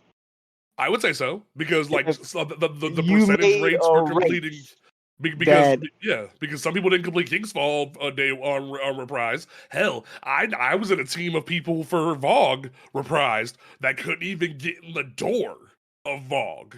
Like, some people just are not gonna complete that content. But that's not your argument here, though. You're not arguing some people. You're arguing the vast majority of teams that like legitimately attempted didn't even make it past the halfway point. Yeah. That is a failure of game design. The point of designing a game is to allow players. I'm like eternally Cajun right now, but I'm trying to humor this because this is a great discussion. This is probably our best discussion we've ever had on the show. The vast majority of games, as a game designer, you should want people to experience the game that you have designed, right? Yeah. You should want them to engage with the content, and consume the thing that you have made for them, and enjoy it. Correct? Right, and like, but So the as that overall being enjoyment the of the thing, if community most is for players Sunday. can't even play it or even engage with it to enjoy it, would you not consider that a failure? No, because the overall consumption door is Sunday, and we even said that in the Discord. No. That's not the consumption door. No. When I'm you're saying talking about contest I'm mode, saying the overall consumption of the community will be Sunday and no, onward. that's where not what I'm everybody. talking about. I'm not No, talking about that's the what I'm saying. overall I'm saying the community. overall I'm saying the community. people who come for the challenge Yeah. of contest mode, they are coming, like, especially with the as you said it, like New Game Plus, right? The challenge part for them would be challenge mode, having Right. to get through the challenges, right? But And at the they same didn't even time, but at get the same there. time, That is Bungie a established failure of your development. But at the same time, Bungie established the rules well in advance. Everyone had access to the knowledge. Everyone had access to the TWID. Everyone knew. And granted, we've been very vocal on this podcast that the majority of people don't read the TWID, and Bungie needs to make some kind of like in-game bulletin board at some point. We've been very vocal about Yeah. that. But I think they will. but like at some point, like I feel like when episodes come out, they're gonna work on that. But at the same time, but we've been very vocal about the fact that more people need to read the TWID. More people, but and Bungie has made the information accessible to the community in one form or another. That ever since VOG, that this has been the rule set. That for reprised raids specifically, whether this was Wrath or whether this was Leviathan or whether this was Crota, whether this was Scourge, because everyone thought this was going to be Scourge 2 months ago. The same rules were going to apply, and if we would have been walking into Scourge or Leviathan on contest mode, the same rules would have applied, and we would have had the same issue as that. Be the same. My argument would be the same. Okay. Like it's more of a conversation about like a standard, right? I'm looking to create a standard. I'm right? saying When the you standard was come already to set the VOG was announced. When That's you what I'm come saying. to a day one raid, all day one raids should have a standard to them that links them together, right? That being, if you beat the raid on day one, you get the emblem. Right, and that was the new raid. The rules were established for that with new raid. The new raid is and old raid. It should be the same because you should change enough of your raid to actually challenge players that it's not just, hey, look, we remade it and brought it up to date. Here you go. It's a remaster, not a remake. You should add enough into it to change it fundamentally like they did with Crota, which is why I praise it. I know it seems like I'm shitting on it right now, but I genuinely believe, like, if this was the same difficulty, like, for Ron, I would still praise it, like, legitimately. My only grievance is that they made it so unbeatable for the vast majority of people attempting that they never got to attempt the part that is the real challenge of the raid. And if people can only make it halfway through your game, halfway through your content, no matter what it is a failure. If people only make it through half of your book, it's a failure. That in and of itself needs to be a part of how you calculate the difficulty of the contest mode. Like, look, we want players to at least get to fucking challenge mode lanterns before they bottom out. Not just, all right, look, you didn't even beat fucking Bridges encounter for a lot of decently competent teams. Didn't even make it past Bridges. They never got to see the true challenge of the challenge mode Crota. And that is a failure of design because you want players to engage with that. That's where they test their mettle, not the part of the buy-in. That's like if you made a raid that 80% of the people can't beat the opening encounter, so they just give up. Like, they never got to truthfully experience the raid. So, like, I love this conversation, and shout out to everybody in chat that's loving this conversation because, like, this is the best back and forth we've ever had. but I feel like I'm trying to be civil and I'm like holding Cajun back. I need to let Cajun. I need to let Cajun Let him speak go. because I'm internally Cajun, but I'm like civilly Cajun right now. I need to let Cajun speak real quick. All right. Keep going. So I'm gonna say this. I'm gonna say this with my whole ass chest. Ooh, whole Speak it. ass chest. Let's Contest go. mode is meant to challenge you. And if your team couldn't get past the first encounter, that speaks to you and your team. And that's coming from someone who works for a freaking living, came back 6 months ago into this game, freaking busted my butt on top of everything that I'm doing content-wise, plus freaking playing the game, plus freaking got a 9-to-5 job, and freaking taking care of myself, going through all my personal issues, and still managed to freaking come together with a team. Thank you, Panda, for that. And we managed to get to three encounters out of the 4. Yes, Crota freaking, I said it before at the beginning, he held us down and he freaking said, no, you're not getting through. That means that there's still room to grow for us as players. But that is a 48-hour window. A 48-hour window. Now, I would say your argument has basis. If we go two months, let's say 2 months, and Bungie's got the data on the completion rate for freaking Crota under non-contest mode, and they're seeing that freaking massive stopgap right there at the first encounter, absolutely, they dialed it too much. They dialed it too much, and they need to adjust. 100%, I agree with you. But when you're talking about a contest mode, when you're talking about something that is rare, okay, we get it twice a year. Now, I would say you also have an argument if they were to end contest mode the moment it's finished. At that point, yes, you're basically catering to a very select few. And at that point, it's not fair. 100%. But because they've got a 48-hour window, Bungie's saying, hey, community, here's 48 hours. Try this raid at its hardest difficulty. If you get it, not only do you get something that says you got it done, but you get loot on top of that. To me, that is absolutely fair. We gotta get the water out. But here's also the other kicker. Bungie has failed in the freaking LFG department significantly for a long time. And that has caused the raids to be inaccessible. This was something that freaking games like World of Warcraft failed for the longest time. That even when they did implement LFG, it didn't work out. So what did they have to do in order to resolve the freaking raid situation? They had to make separate difficulties. They made an LFG version that was literally toned down to the point where you could sit there and literally just walk in, stand, spam a button, win. That was it. That was it. But the loot, was minor. While it could be the same piece of gear that you get in the freaking normal version, the stats and everything were less. To where it still encouraged you to go into normal, but from LFG to normal, it was a different step. And even then, when you went from normal to heroic, it was a massive step on top of that, because then you go from having to learning the mechanics, participating in the mechanics in order to work as a team to get the completion.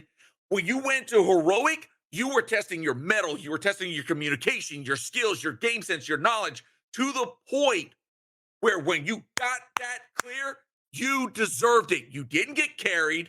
You didn't get freaking walked through that place being handheld. You earned your completion. Testify. That is freaking contest mode. And I'm going to say this right now.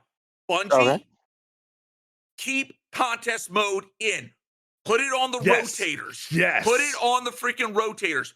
That's freaking Rooter Nightmare. That's Rooter Nightmare, King's Fall, Deepstone Crypt, all these. Bring the contest mode back. And what you did for Crota's End, apply it. And the thing about that, I'll even amend that. Once a week, everybody. And you know what? Let's up the ante. Let's keep the 48-hour window. Let's not make it for the whole week. Let's keep it for the 48-hour window. Contest mode, 48 hours, once a week. Like when It's the Zerg drops, PvE contest mode's out. I like that. It's the I like that. PvE equivalent to freaking trials. Ooh, and like literally, Yeah. literally, I want to amend that because Tower literally just made that comparison to DMs because she's trying to still be in the chat because I agree with that because that's the one thing that would fix the entirety of the don't put your finger in the light socket issue is everybody thinks they're gonna walk into contest mode and it's like, oh, I'm just gonna try, and they get smacked upside the head. If contest mode was a setting, and everybody, regardless of Salt and Greppa, whether it be Astrocross, everyone's been saying this for years, that contest mode should be a setting in the game.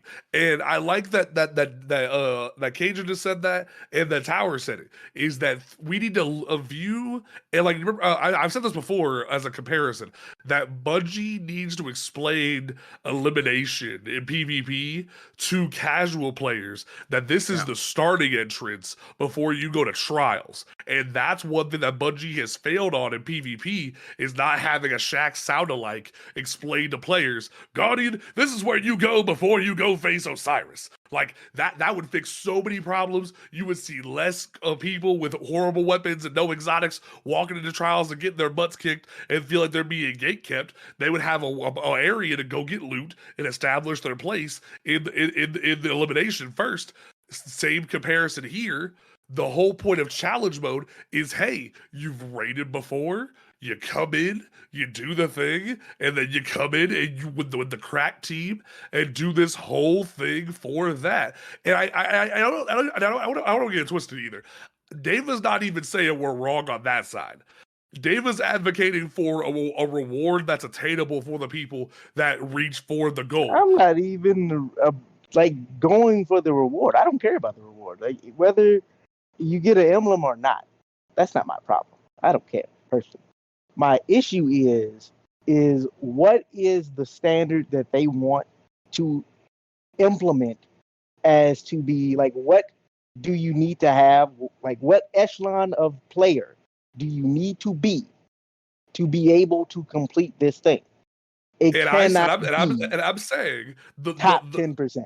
And I'm saying the data was applied at VOG, at the very least, if not VOG, at Deepstone, where you have to have the knowledge, the team, the communication, the builds to go through the content and complete the content. And then Bungie came out at the beginning of, right before the season of the Splicer, during season of the Hunt. Or I think it was their 100. No, it was chosen. Where they said, "Hey, doesn't matter if you're like 12 something up to 13, 14, something like that. You have this whole time frame. You don't have to do a ton of leveling up. You can go in the door and do this, but it doesn't matter if you're 1370 or 1310." You or whatever the hell it was, your level will be permanently this much ahead of that. And they were very firm on that. The rules were established. The rules were set up clear as crystal, black and white, regardless of how many people read the twin.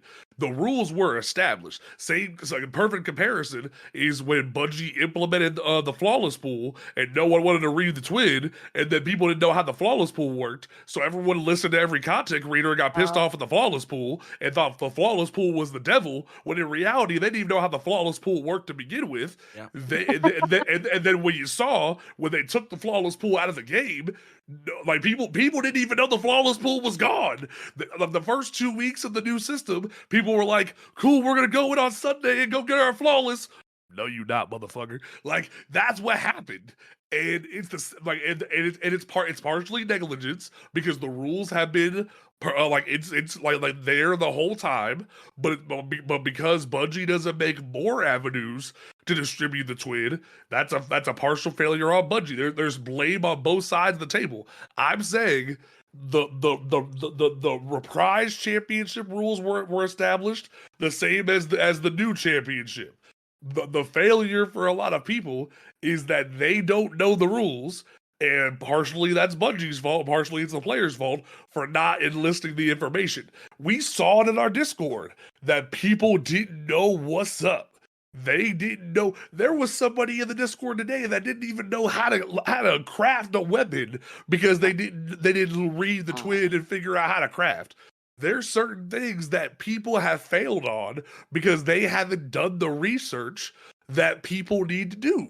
If you want to invest the time in the game, I would argue that is a failure of design on Bungie's part. I'm saying it's a failure on both parts. Like, Okay, T speak. Not necessarily. I'll hear T's point on this. So, for my experience with Day One Crota, like I didn't have a full team. I had to keep using LOG.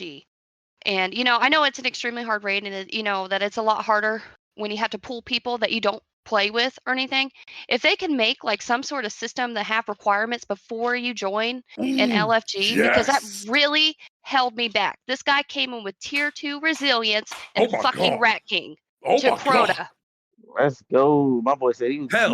We even we can reference our Rod experience where we had a random dude from Australia join our LFG. He came in with what's the damn thing called? It's in my freaking dim right here. The deterministic chaos. He said deterministic chaos was going to do more damage than Thunderlord, which we knew was fundamentally impossible because Thunderlord was glitched around that time and was doing double damage. So he was out of his damn mind. And he had stasis mods on instead of solar mods on, just by running a freaking what was it? What's not Starfire Protocol? He was running Starfire Protocol with stasis mods, despite not running a single stasis weapon. He was running deterministic chaos.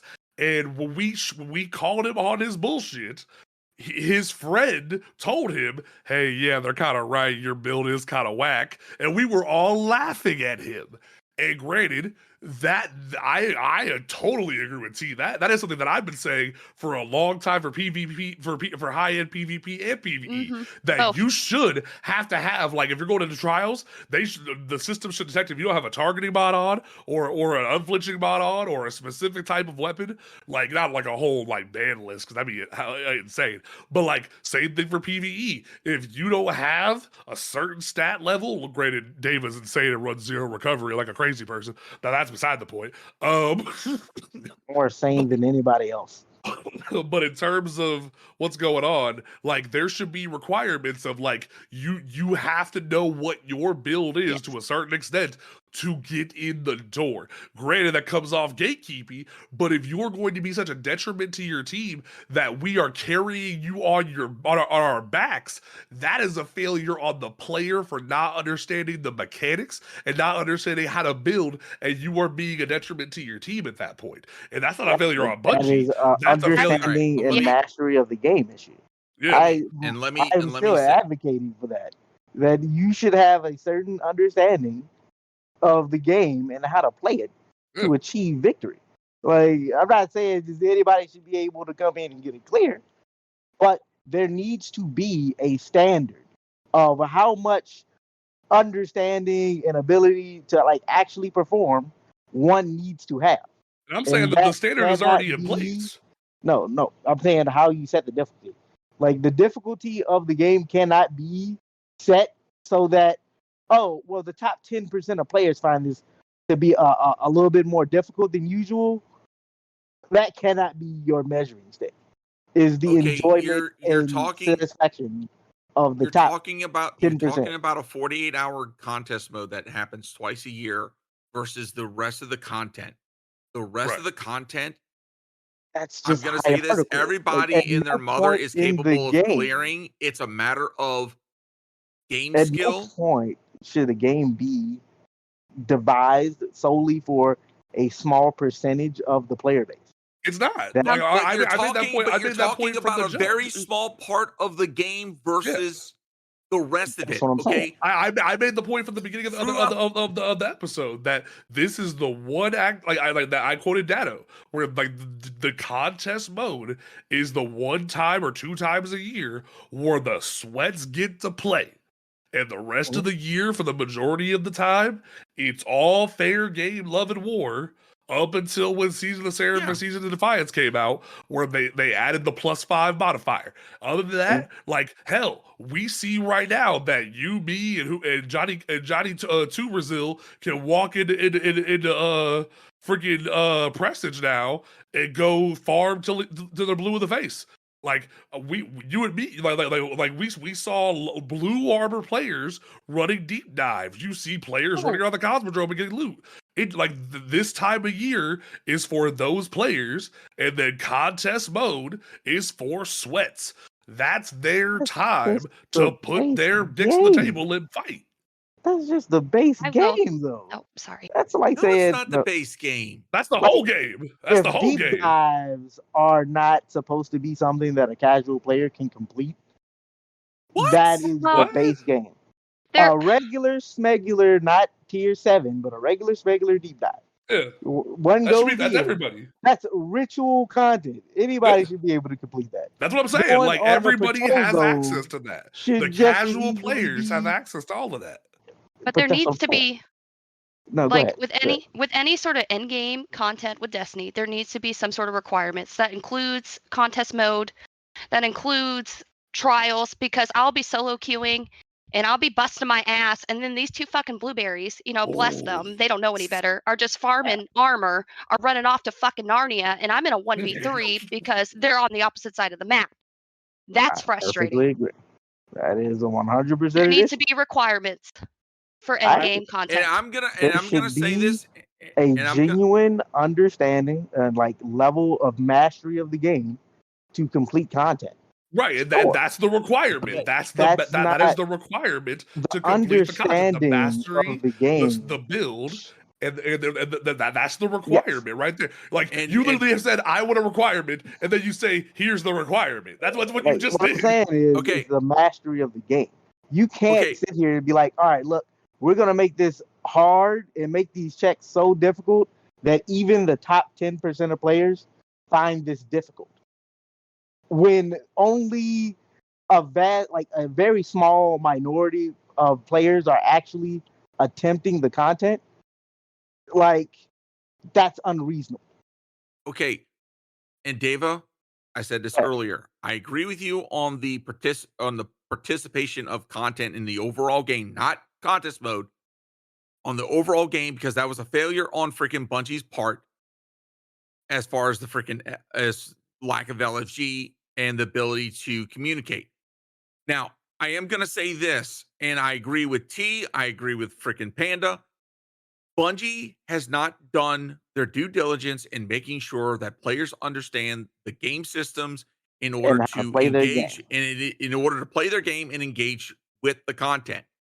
And I I'm gonna agree. say this. I'm gonna say this right now, Bungie. If you hear this, take your rank system that you got in game and start locking some of the content behind it, and make sure that Please. people understand when they go up Ooh. through the ranks, they not only got to hit certain milestones, but they have to demonstrate knowledge. Ergo, to go That's from a rank perfect- 6 that's a to perfect go result. from rank 6 Speak on it. to rank 7, you need to be able to go into freaking Nightfall and complete so many freaking Nightfalls. Ooh, Okay. yes, I yes. agree. Or freaking, hey, you need to be able to show that you can get 100 in a stat. Ooh, And go through ooh. a simple quest line that shows, hey, Ooh. here's a breakdown of all the stats and what they do. Ooh, I like So that way, That would be so I don't great. know, they Yes. understand the bucket system. Oh my! So that yeah, way they because can that start way Quad, making their builds Quad King more doesn't have to keep intelligent. making videos explaining how the bucket system works. That right there, that would help the freaking player base, especially the casual player base, to the point that when they, and even locking some of the content behind the rank system, that would also stop one of our biggest gripes that we've all come to agree, that the carrying needs to freaking stop. Yes, It does. The carrying through Yes. GMs, the carrying through freaking raids, that crap needs to stop. Sherpas, yes. 100%. I'm a 4, and hell, I'm a Sherpa myself. But the carry is doing more harm than Yes. good. And the Yes. fact that if you block some of the content behind a rank system to where, hey, you have to meet a criteria, you have to show that you can do some of this content before getting into I like other. this. I think Changes that's speed. that's going to start to weed out the freaking people that just want the loot and not put in the effort. Yes. But I'm going to say this, Like, literally Dava, the that you vast probably are majority not of going to players. agree with that because you feel like everything should be accessible to everyone. Everything Yes should and be no. accessible to everyone. Hell, Tower Everyone just said in should chat. have the. Tower just Everyone said in should have chat. the right to attempt. Yes, Tower just said in chat. Nobody reads Hippie's 100-page breakdown of how armor builds work.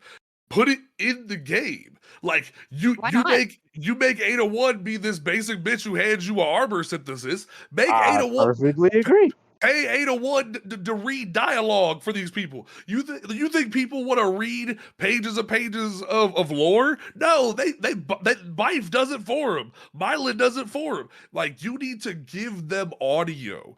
Give them something they can look at and listen to visually. Especially when Now you're starting to understand my like way of understanding and engaging with this game. There is Okay. a vast like player understanding like issue. Too Yeah, much of we've this spoken about game this is before, yeah. explained to the vast majority of players. There are so many players in here who are decent players Yeah. who had to find everything out on their own. Yeah, we did. The notion that I have to go somewhere else to do a thing to learn how to play the game It's is horrendous. it's unreasonable. That is a failure on Bungie's part. I agree. I don't Watson think says that there's that- Diva with 8 recovery. like look, and I make it work. That's what I'm saying. You can't add in fundamental barriers of entry that are like, oh, you gotta have this stat. Oh, you gotta have Gallahorn or kick. Oh, you gotta have Gallahorn or you can't play. That incentivizes poor community engagement. It is Agreed. Not Okay, necessarily. and I'm gonna game say Ooh, this. hold on, I'm gonna hold on, say hold on. that. I want to hear T's dissent real quick because I like when she cooks. She's been cooking with gas. I want to see what she puts out here. It's not that we're trying to cut off anybody. It's not that we're trying to gatekeep or you have to use certain loadouts. It's like you have to meet that certain DPS threshold to surpass encounters. If you don't meet it, you're holding your team back. I'm sorry, there's no other way to put it. Herein Like, lies my it question. is what it is at that point. If Including in I trials. choose to run something that you deem ineffective, right?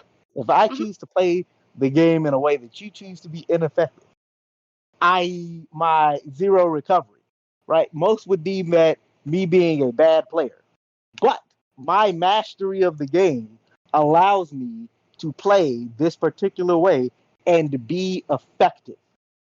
To I will counter actually that. do my thing and win. Wait a second. And I am not I will a counter that detriment statement to though, the Dave. team. With I will that, I under will like these arbitrary like gates. Right, be you're an something that outlier. keeps You, me you from like playing. you're agree. advocating for outliers to be punished. I see what you're saying, but let me counter that. Perfect example. And this isn't calling out something like I'm partially calling out a fan of the show, but I'm not trying to like crap on them about this.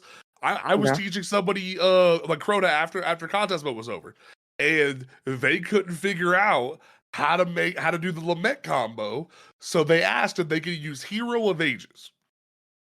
Okay.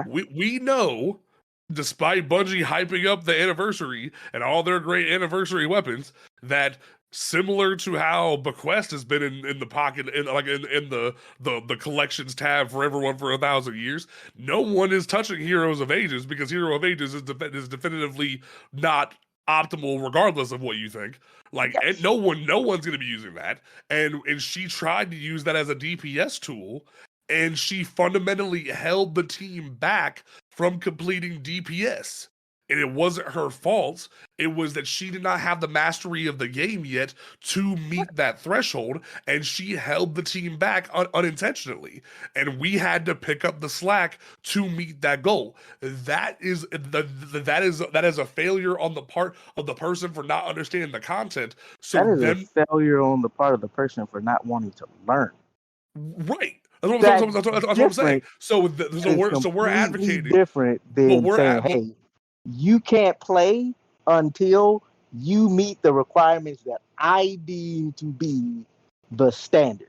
But You but need but, but if they this don't rule, that learn, rule, how are they? But if there's no until you requirement, how are they going to be able cannot to? play. So, but Because if at there's that no point, they will requirement sort never of play. taught to them, and the thing is, we don't even know if she doesn't want to learn. That's my Hold on, point. I have an update sound playing because like someone followed. All right, cool. Sice, well, thank you for the follow. But like it's like and Tower just said in chat, you don't know if she didn't want to learn. We don't know, and I don't know. She's not here to advocate for that. I'm saying that when we're all kind of advocating for there to be, similar to what you were saying, a standard of entry where you have to have I remember we had the conversation previously on stream of the sort of the gym badge system where you had to complete certain things to know how to do certain criteria to beat certain gym leaders to be able. Oh snap! We lost their team. She bathroom. Okay.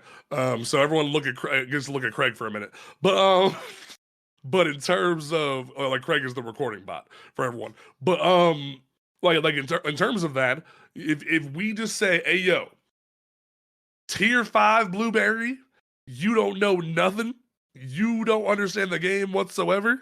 You can come into contest mode, and all they are is a detriment to their team. They have no prior knowledge. They have nothing of what's going on, and we have to carry them on their backs. Hell, Watson is in the damn chat. Watson did not have the right setup, the right loadout. He was dying, and we had to make a swap. And it took a while for him to understand that. And he even said just now in chat, I fall into that category of not wanting to go into trials, but he also understands that he doesn't know certain things yet. He has to work on builds, and we had to make that swap. Same thing with Tower. Tower has struggled in certain categories, and she even knew that she had no place going in that in the day one category, and she has room to grow still and whatnot. Some people. You're advocating for, hey, you don't know what your skill level is. You should be able to go in and get your dick kicked in. Go for fucking broke. We're saying people learn best under fire. But some people can learn saying, and evolve and actually get better, but they have to attempt it. Some but we're saying that they should have to meet some criteria that way they're not holding other people back. Because look what happened to us. Watson held us back for a hot minute. It was a detriment to us. Exactly that. They will do exactly that. Hey, you're not good enough. You can't play with us right now. That is in and of itself, that arbitrary gate that you are saying you want is, I don't feel like I should have to carry people if they can't keep up. You don't have to. You can very well say, hey, look, you got to find another team. And then find somebody who is capable. That is well within the realm of things you can do, and it's fair. I'm not saying you got to carry somebody that can't keep up. If you can't hold your weight, you can't hold your weight, and that's fine. You got to go back. You learn from your mistakes. Come back. Nobody's saying that you got to carry these people. My issue then becomes when people start putting in arbitrary gates, we go back to D1, Black Hammer or Kick. Gallahorn or Kick, and it becomes toxic, and it makes this arbitrary wall that is, you need a pair of scissors to open the pair of scissors that you bought because you didn't have scissors. And then those players either leave because they can't find teams, or they just never learn because they don't have the end to get there. And then it goes to feeding into the issues that we don't like. Cheaters, net limit. I think Tower just said it on the specific nose though. But that's what non-contest mode is for. This is even regular mode is for that. This is even about contest mode. This is about the game mode. Fundamentally. All right, and figure out how you play the game fundamentally though. You're saying that you need to be able to even get into certain content. You need to have played the game and done Nightfalls and all this other stuff just to be able to play other content. Well, here, hold on. Cajun, speak on it real quick, because we are gonna hitting a brick wall here. I want to see what Cajun says real quick. So so you're talking about a standard, right? That there should be a standard, for people to get into content. But at the same time, it sounds like if we try to hold people to the standard, it's toxic. Okay, No. we're getting a double-edged sword right now. Right, like you're Okay, asking for so- a standard to be held, but then Yes. you're upset that there's a standard, and it's like No, I'm this- trying to find what, okay. like the compromise So here. let me reassert my position Okay, so that it might help you. I feel like to complete something, there needs to be a understanding, like a general understanding and mastery of the game to complete content. correct. There should be no gate of entry Alright, so I'm that back. people Sorry. can't You're fine. attempt to do the content because that just locks people out and they never get in. That is bad. But if Okay, you but as a player but don't want to do it, mastery of content to access other content is in fact of itself a gate. Yes, like you're You going in a cannot circle have- right now. You cannot have something perfect there example. and then just bypass and say, screw it, I'm going to go in and do whatever the hell I want. You can't have your cake and ice cream and eat it at the same Perfect time. example. You can't. Trials you- is doing this exact thing right now. Ooh. Look, Explain. you want to go flawless, T's about to go you off. can go into trials. You got the practice pool for the players who want to go in and just try their Me hand and T and about to get play, hot. go in and play and actually try to get better at trials and learn and gain that experience. That's what it's fundamentally for. Or players that don't care about going flawless. Because because I've explained this to you before how the practice pool is poorly implemented. Despite them explaining it, it's not implemented correctly. Because we know for a fact the practice pool is stated as you have to flaw your card to enter that pool and leave your card flawed to be able to go into the kiddie pool playground. That's not versus what is happening, which is T already stated. Blueberries are running around with whatever the hell they want and not entering that pool and are compromising people's stuff. Similarly to what happened in day one, where people who don't know what they're doing are just messing around in contest mode and have no idea what's going on and being a detriment to their team. It's the same thing. I feel like I'm Mugatu right now. I'm on crazy pills. It's the same. You just put yourself in a box where it's the Herein same lies the thing. issue. Those players have gathered enough experience that they want to attempt How do you to know? go flawless. That's not the case. We have people in the Discord who have no idea. We had people in Discord who had no idea what contest mode was, had no idea barely what the game was, and went in and got their dicks kicked in. We have people in the Discord who can tell you that, Dava. They did that. It's the same thing as the practice pool situation They you should just described. have the right to attempt though. You can't arbitrarily say, hey, you guys don't have the experience, so you don't get to play. That in and of itself is unreasonable. They have the right to attempt. Just because they're not good doesn't mean that they don't get to try. Now, whether or not teams don't kick them, that is different. If you kick them, that's fine. I'm not saying you have to carry them. I'm not saying you as the team, the LFG, are obligated to keep them on your team if you see that they are a detriment. So basically what you're saying is, they suck, but they have the right to attempt. Yes.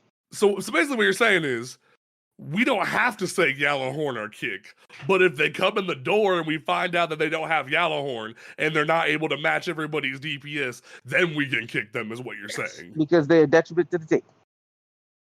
It's not there is no hard gate that says you gotta have a Yellowhorn or get kicked. Okay, I want to see what T thinks from the trials perspective, because you got both of us kick it right now. Go ahead. Like, I get your point that you're worried that it's going to cut people off, but you got to remember there's two other people that experience is going to hurt. Like, even duo queuing. So me and my friend Amy, she was in here. I'm not sure if she's still here. We were duo queuing trials on Meltdown. And we would be together. Like, you don't have to have a lot of experience, but at least stay with the team. They would never stay with the team at all. Do you know how many times I've lost my 7th win because 2 other blueberries were off doing fuck all? Like, at least 3 or 4 times now. And they would be on their first game in, and I'm on my 7th win. It is so fucking frustrating to have to deal with that. And it's nothing against them personally, but if you do not play trials, you need to go in with a partner or a team. something like that to hold your hand, because solo is not the way to go if you don't do it, because it ruins the experience for everybody else, and especially with this new pooling system that they have now. It's so fucking weird. I hate It's it. horrible. It's I'm horrible. gonna be And honest. Oh, go ahead. Keep cooking. it's I it's don't not want to that cut you're you off. trying to gatekeep it off to anybody. It's just the fact that you're hurting the majority by allowing that to happen. Like, I would look on trial support, and this guy has like uncontested comp division, less than 500 hours in PvP. Like, I was fucked many times with players like that. And it's not that they're bad players, it's just that they need more experience. I was one of those people too, but I never went fucking solo in trials because I fucking knew better. I was gonna fuck it for everybody. And it's But like you see my As point? somebody I think who's like gotten all of his trials like flawless clears as a solo player who sucked at PvP, mind you. I suck at PvP. I can tell you, LFGing for trials, if you're a solo player and you're just new to the game, go ahead and wrap it up. 2.0 or Right. KD or Kick. Like, arbitrary gates are already put in by the community. So Right. if you're a solo player and you want to engage with the content, you're telling them by saying, hey, look, either you get good or before you attempt, or you can't come in here and play. It turns into those players being like Diva is now, somebody who can go flawless, but genuinely, I no longer care to engage with the content. Like, because it's not for me. And granted, a lot of players are going to like find their niches. But gatekeeping and saying, hey, look, you suck, so you shouldn't be trying to play. No, nobody's saying that they Nowhere suck. else.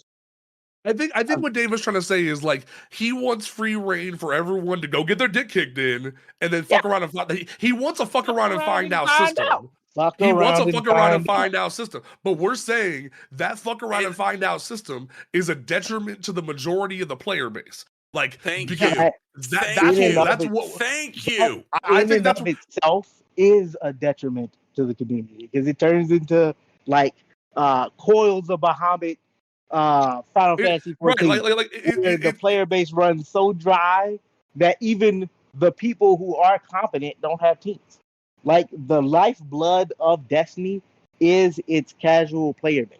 But at the same time, many though, people advocate to cut those people out that genuinely the PvP player pool right now is abysmal because casual players no longer wish to engage.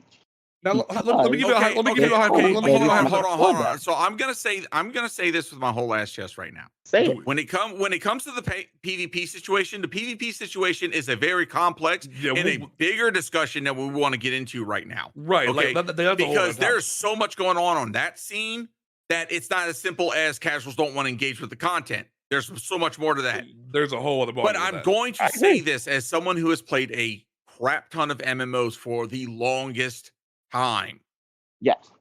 If you open up Pandora's box and let the freaking Blueberry, who just started their account 5 minutes ago, have access to every single bit of content, matchmake into every single bit of content, you will see an absolute shit show of a time to the point where the only people that are getting the content cleared are the ones that are forming the group outside and will never use matchmake because of that problem. Perfect because example. I'm going to tell you right now, the only way to solve the problem that you're talking about is to make a separate difficulty for all the various contents for these individuals to matchmake into, but at the same time make a non-matchmade version of all that content to where those, such as day one raid teams or clans or Sherpas, are going to take their teams into because they don't want to deal with the absolute freaking complete bare bones individuals that want to play the game. Don't get me wrong. I love them. They want to play the game, enjoy the game, but they don't take the time to read the information that Bungie puts out. They don't take the time to understand what weapons are doing good. When is it a good time to use shotguns and fusion rifles versus a trace rifle? When is it a good time to be using a primary? When's it a time to use a rocket launcher versus a fusion rifle? It's that type of knowledge for some of this higher content that not just any random Blueberry can go running into. And when you open up that door it's going to make the game into a shittier situation than what it currently already is. And perfect example of this, it's kind of already kind of materialized. Because if you like, and T and I can protest to this, it's kind of what's happening to trials right now, where they not only took away the flawless pool, but they took away card-based matchmaking, and they added fire team-based matchmaking on top of that, where the minute fire team-based matchmaking became a thing, you saw people fleeing and making sure they had triple stack teams to make sure they evaded the two stacks and the randoms, or they don't mess with it, or which is the reverse option, which people don't want to face those hardcore players, so some of the hardcore players do solo queue to avoid that system. It's sort of materialized already where people are trying to either take advantage of the shitty players, or if they want the challenge and have the right competitive seed, there's triple stacking to face that competitive seed. Like what Cajun said just made perfect sense. I get what you're saying. You want accessibility to everybody, but when do we finally put the nail in the door and say, hey, you are becoming a detriment to everybody? And then if they become a detriment to everybody, it becomes a chicken before the egg, or a dragon eating its own tail of, we like that environment creates the Gallahorn or kick of like, hey, you're being a detriment to us, you're gone. You're being kicked. And then we have people who have come into the Discord recently who say, I've been kicked from multiple teams for not having good DPS, or not having this or that, or this thing or that, and I've been a detriment to my team, and people are being toxic to me. And it's a dragon eating its own head, and we can go on for hours about this. Like at that point, it becomes a fundamental issue of game design, where some games are Pokemon and some games are Elden Ring, where you can go fight whoever the fuck you want from jump. And it's like, or better comparison would be, some games are Pokemon Red and some games are Pokemon Scarlet and Violet, where like you can go fight whatever gym leader you want. My question, that being exactly what you just said, right? Why not advocate for Bungie to do a better job of teaching its players how to play its game? Other than, hey, we put out a weekly newsletter every week on our app. Why don't you go read that so you can know like all the upcoming changes? Like, why is there no in-game? Like, we've already talked about that. That's beside the point. Yeah, we've beat that drum multiple times, and even tweeted to Bungie about that. I'm gonna say this. I agree with Twizzy in chat right now. That's your responsibility as a gamer. Twizzy just said it in chat. Like, if you accepted the TOS, you have to be able to communicate and know certain things. Same thing with the trials thing. With the trials thing, where some people didn't know what flawless pool was, they listened to a couple of crappy YouTubers and crucified flawless pool on a cross. And then when flawless pool was gone, they're like, "Where's flawless pool? I'm not liking trials anymore. Where's flawless pool?" And because they didn't read the twin, they're at a detriment. So it's sort of like, at what point do we say not get good, but when do we say you need to put the work in, you need to be a player, and instead of, because we don't want to be toxic. We never advocate for toxicity. When do we say put your foot first, put your work in, and put the necessary work in? Themselves. Because you can only lead a horse to water. You can't make it drink. It becomes it's that. You can lead them as far as you can. We've said multiple times in the show that Bungie is at fault for a good chunk of the communication barrier. Some of it's not their fault that they're at a detriment for, because some of them are being sent death threats and shit. But at the same time, some of this stuff is at their fault. But in other cases, they've led the horse to the water. But sometimes motherfuckers don't drink. And at that point, you kind of have to be like, hey, put the work in or don't play the game. And it's like, you don't want to be that person, but you kind of like how we had to do Watson, where it's like, hey, I gave you soft love at first and explained, hey, you can come back later and we'll help you later when your builds are better. And then it got to a point where finally we said, you gotta go. It's the same thing, where you have to be able to say, hey, yo, you have to come back later when you're better at the game. And I know you're looking for a free market where everyone can fuck around and find out, but if it's to the point where it's a detriment to everybody, at some point you're gonna hear that Gallahorn or kick story, and it might not be a real Gallahorn or kick story. So it's like it's a really like double-edged sword, like Cajun said. But like we've gone back and forth. We've sort of hit an impasse. I kind of want to like give each encounter a rating since we're hitting about 2 hours here on the show. Go right on ahead. Lanterns, in terms of rework and experience, how does everybody feel? T, you start. I think it's great. It's better than just running away from something that's going to explode and fighting off Thrall. Like, honestly, I like how they made it a little bit more challenging with the meatballs. Yes. And the constant passing of buffs. David, how do you feel? I concur. Like Jay, I relatively enjoyed the new mechanics. It forces people to stop with the like I'm just here for a clear behavior, and actually forces people to actually talk and engage with each other and get people talking. I like it. I like to see Bungie changing player behavior. Let's fucking go. Keep it up, Bungie. Adrian, your thoughts on Lanterns? Okay, Lanterns. I never played D1, so I went into this completely blind. What they did with Lanterns, I think, is good. I think they overtuned Lanterns. Ooh. And I'm gonna say this, okay? To me, when it comes to Lanterns, there's just way too much going on. And I said this at the beginning, before the podcast. This first encounter, like, to me, a raid should build up. And Crota's End, I'm gonna say this right now, it feels like it builds down, and you'll see what I'm talking about. Okay. Because let that if you either adjust one item in Lantern, whether it's the visibility, the meatballs, or maybe the timer for engulfs, it's not as crazy as the freaking is. Because right now, as it stands, and I learned that today, doing a Sherpa run is rough. This is going to be an extremely challenging time for a lot of Sherpas.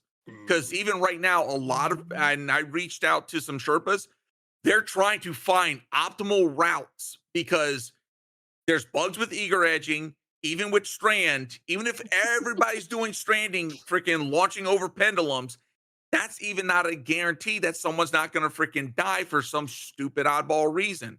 And even then, there have been a couple of bugs with the freaking enlightenment to where it's like, if there's one death at a bad location, it's a freaking wipe. Okay, I see what you're saying. My quick thought on Lanterns is the only things I would change.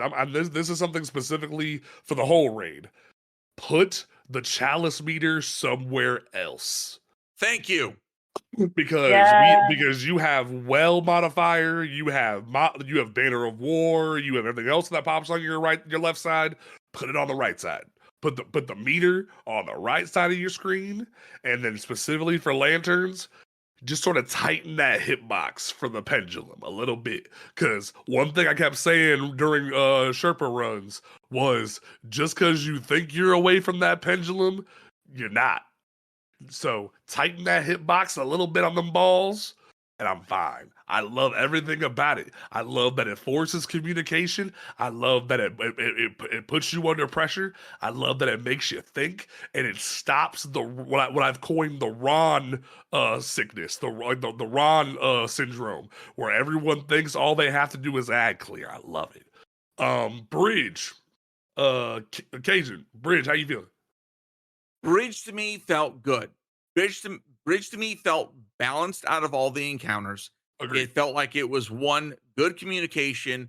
It required good communication. It also required good knowledge, as well as at times it challenged the individual players to be able to stand on their own. Mm-hmm. So this was a testament of not only good teamwork, but also good solo work as well. Mm-hmm. So to me, this was a very balanced encounter, and what they did, chef kiss. Okay. See, how you feeling? Honestly, I really liked Lanterns. I didn't think it was. I mean, it was a little bit. It was busy, but they had to make it busy because if you did it, oh shit, I'm back in Lanterns. Okay, I'm on Bridge now. Sorry. I'm up to speed. Sorry, my brain went bloop. Bridge was actually not that bad. I mean, the contest mode, it was extremely challenging, but I like the fact that you've always had to keep busy. Somebody always had to have a buff. Somebody always had to be doing something, like totems. When you had 3 people on the other side, now they had to stand on totems, and somebody fuck it up by stepping on mid plate on the other side, and no, there's nobody on totems that caused a wipe. I really liked that. It was challenging. It was worth it to me. I dug Like that. that's what I really enjoyed. Dave, how you feeling? It was too easy. Okay. I know that's a controversial way to look at it, but Okay. genuinely, Bridge was too easy. I know a lot of people struggle with it, but I genuinely believe that it is a mastery, like Cajun said, a test of whether or not you can keep up comms, balance, juggling a buff, and like standing on your own for like ad clear. But genuinely, a lot of people just stood around killing ads the whole time. Genuinely, I think that's too easy. I feel like they could have spiced it up a bit. But I'm gonna tell you right now, the fact that some of the things that they were throwing at the players, even Like barrier Gatekeeper? champions, even the freaking barrier champions and how often those were coming out. I'm gonna tell you right now, there are some players they can't handle a barrier champion by themselves. Yeah. I will say that's true. I will That's say a I knowledge check. agree with everything that was said here, ironically enough, because similar to how it reminded me of totems, it reminded me of Gatekeeper from Vogue, where some people don't know how to handle an overload champion by themselves on a plate. Some people don't know how to hold their own and stand their ground. So, but other people are running a buff around and doing 5 different things. So, if I had it my way, I'd make the drop into the pit start at the bridge, and then you walk into lanterns. That's how I change that up. But that's just my 2 cents. Ear you. I'm gonna start first because I had the most praise for Ear you as someone who did D1. They finally made the bitch a threat. Oh Yes. my God. They finally made the bitch a threat. And man, I love it. I will say the only thing I don't enjoy is they need to like tighten the door hitbox, because if someone just runs too close to that door while they're trying to run to a different door, they lose enlightenment. And that's a bit of a con.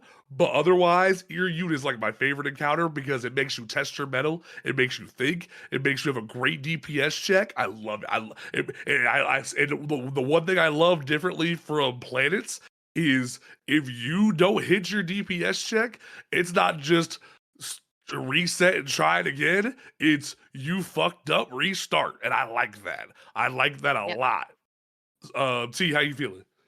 I agree. I agree with that. Like planets. Hell yeah. Cajun, how you feel about Ear Ute, your favorite girl? So, Ear Ute, you were right on the money. Great DPS check, number 1. Number 2, I do agree that freaking hitbox on the doors, they gotta freaking tweak that crap. Let's tighten it a little bit. Outside of that, it was a good encounter. This was the next balanced one, in my opinion. Cajun? Not Cajun. Dave, I'm tripping. We've been going too long. Dave, how you feeling? Mixing me up. Oh my dear. This was your Mothman era. This was your Mothman era. How you feeling? Genuinely, I thought it was pretty fun. Like, I think the challenge was there. I felt like they definitely could have like tuned it a little bit better. I felt like the way that the battlefield was set up is for especially dealing with ads and the such. I felt like it was a little undercooked. It was too much standing around for me. Like, people literally just stood in the middle room, cleared ads until we figured out where to go. There definitely could have been more movement on that front. And I feel like that would have definitely helped teams diversify their plan of action. But genuinely, once you got the mechanic down, it was like a fucking cakewalk. I will agree with that. I will say, I think the one thing I would fix about Ear Ute, make a definitive creature be killed to trigger shriekers, not like a random amount of knights. That's the one thing I would change, because one thing that we kept dealing with during contest mode is how many knights trigger the shriekers, and sometimes no knights would even go to one side. I think that's the one thing I would change is make it like if anything, make it an anti-barrier that comes out on both sides. Kill an anti-barrier, pop a trigger, go in and grab the chalice. Make a definitive creature that you kill to open the shrieker. That's like the one thing I would change. Crota, I will say, my favorite moment. Shout out to Fallout Plays for announcing the Stronghold strat at 11 p.m. on Saturday, because man, it was so funny too. Because Cajun had a great idea of, hey, why doesn't a group of motherfuckers just hold fucking lament endlessly and block damage while someone runs in with a sword, only for Fallout to drop a video 5 seconds later saying, hey, why don't you come like just run Stronghold with lament and hold the sword infinitely? And I was like, bet I'm gonna do it. And I sat there like, you can't kill me, motherfucker. And it was so much fun. So that was my favorite part. But also, it was so satisfying killing him, man. Everything about contest mode felt balanced. I felt like even if it wasn't the Stronghold strat, you needed someone to occupy Crota to a certain extent, because in contest mode, he would just rain fire, and it was a pain in the butt. And if your team wasn't cranked to the nines, Crota was gonna end you. I feel like Crota was perfect in every way. If your team wasn't baked to the nines, it was perfect. I loved it. Dave, I'll let you start because you've been starting last couple times. I don't mind going last. It's fine. No. As far as like Crota went, I think I really enjoyed the fact that the Crota encounter on day one really like turned the general like raid strategies for DPS and encounter running upside down. That being like getting teams to understand like, look, it's not a fucking race to a finish. It's more about like pacing the encounter and not like sprinting through the encounter to get to the end. Because I noticed a big issue we were having was like we were so busy trying to rush down the encounter to be done with it or to get to damage phase that so much we ended up causing ourselves a lot of problems. And I really enjoy that. Like changing player behavior will always be like top tier on my list of shit. And I feel like Crota really did that. It really got people out of the mindset of like rush to get stuff done. Genuinely top tier. Fair enough. Cajun? So contest mode, it definitely felt like an absolute challenge, and it was, you know. Now, talking from the contest mode clear, I feel like they need to tune Crota a bit more in the upward direction, in the harder difficulty. Because look, we announced it earlier and we said it. I went Florida man. I was able to freaking 2-man or 1-man, both towers, jump down, kill ogres. I was able to take care of that to where basically the team just had to sit there, trade the chalice, and we only needed 2 swords to crack his shield. That's true. And then with freaking, you could either use Legend of Acreus or you could use freaking Bequest. Bequest has come out of nowhere. Right, exactly. Or even still Lament, if you know the combos and you got surges, you could freaking one-phase Crota. And to me, for an end boss, that should not be the case. Yeah. Like, if you're absolutely cracked out and skilled, oh, absolutely. But I'm seeing a lot of freaking LFGs get into there and one-phase them pretty freaking easily. It's like, come on. They could have dialed this up a little bit more in the normal mode. Contest mode felt great. Normal feels a bit lackluster, and I think Bungie could have done that a bit more. Okay. Like I said, my only gripe with the whole raid is lanterns. Everything else, Brage and Death Singer, great. Crota, it felt like Okay. See? I agree with Cajun. It was too easy. Honestly, like y'all go on the swords, like the first time we ever did it, we almost one-phased him. And this was on normal mode. And everybody was like, what the fuck is this? And then we went back in and then did it again. And then he was done. Damn, granted, I died because I'm accident pro, but he still died very quickly. It was I think it needs to be a little fair enough. Okay. All right. Well, final grades, folks. I'm thinking a good like 8.5 out of 10. I'm gonna go with a 9 out of 10. I'm gonna go with a 9 out of 10. How y'all feeling? I go 8.5. 7. Okay, fair enough. I'd say 9, only 1 point because Crota's a little bit easy. Fair enough. Okay. Are we talking about normal mode or contest? I'm saying Normal. overall, in terms of the changes, in terms of everything, I'm saying 9 out of 10 for changes, for difficulty, for making it a competent rate. I say 9. 8.5 then for both. Yeah, modes. if group consensus is 8.5, we'll call it 8.5 for group consensus. So Cosmodrome Radio rating 8.5 out of 10. Yep, That's how we're gonna that's do that. fair. T, you are the guest. What is your closing statement for this episode of Cosmodrome Radio? I had fun. Thank you for having me. I really enjoyed it. And, All right, sweet. talking about all the different points. I can't wait to come back. Hell yeah, next week's gonna be awesome. All right. Cajun, how are you feeling? What is your closing statement after everything? Crota Type your contest closing mode. statement. Crota contest mode was a freaking great step in the right direction. I think as far as the contest mode overall, Crota rework and Crota's end in Destiny 2. Hey, community, you better be careful what you wish for next time. And you better be careful not to freaking talk some smack, because guess what? Bungie just showed y'all. And I'm here for it. I'm here for it because a lot of y'all are eating freaking foot right now. And y'all starting to realize how nasty your feet are. Anyways. Fair enough. David, how you feeling? My final statement. Community, always remember that, a challenge is never a bad thing. I know a lot of people feel like absolute dog water right now, but remember that challenges are here to spice up the game. And just because you didn't get it done this time doesn't mean you won't get it done next time. But don't absolutely go apeshit on people because they're like, "Oh, I enjoyed the challenge." Let them have their fun, and let's remain civil, or as civil as possible. Fair enough. I want to say I think this was the challenge that everybody needed to a certain extent. I think that this raid will end Ron Syndrome, as I have coined it. The age of ad clear is over, and we are on to greener pastures.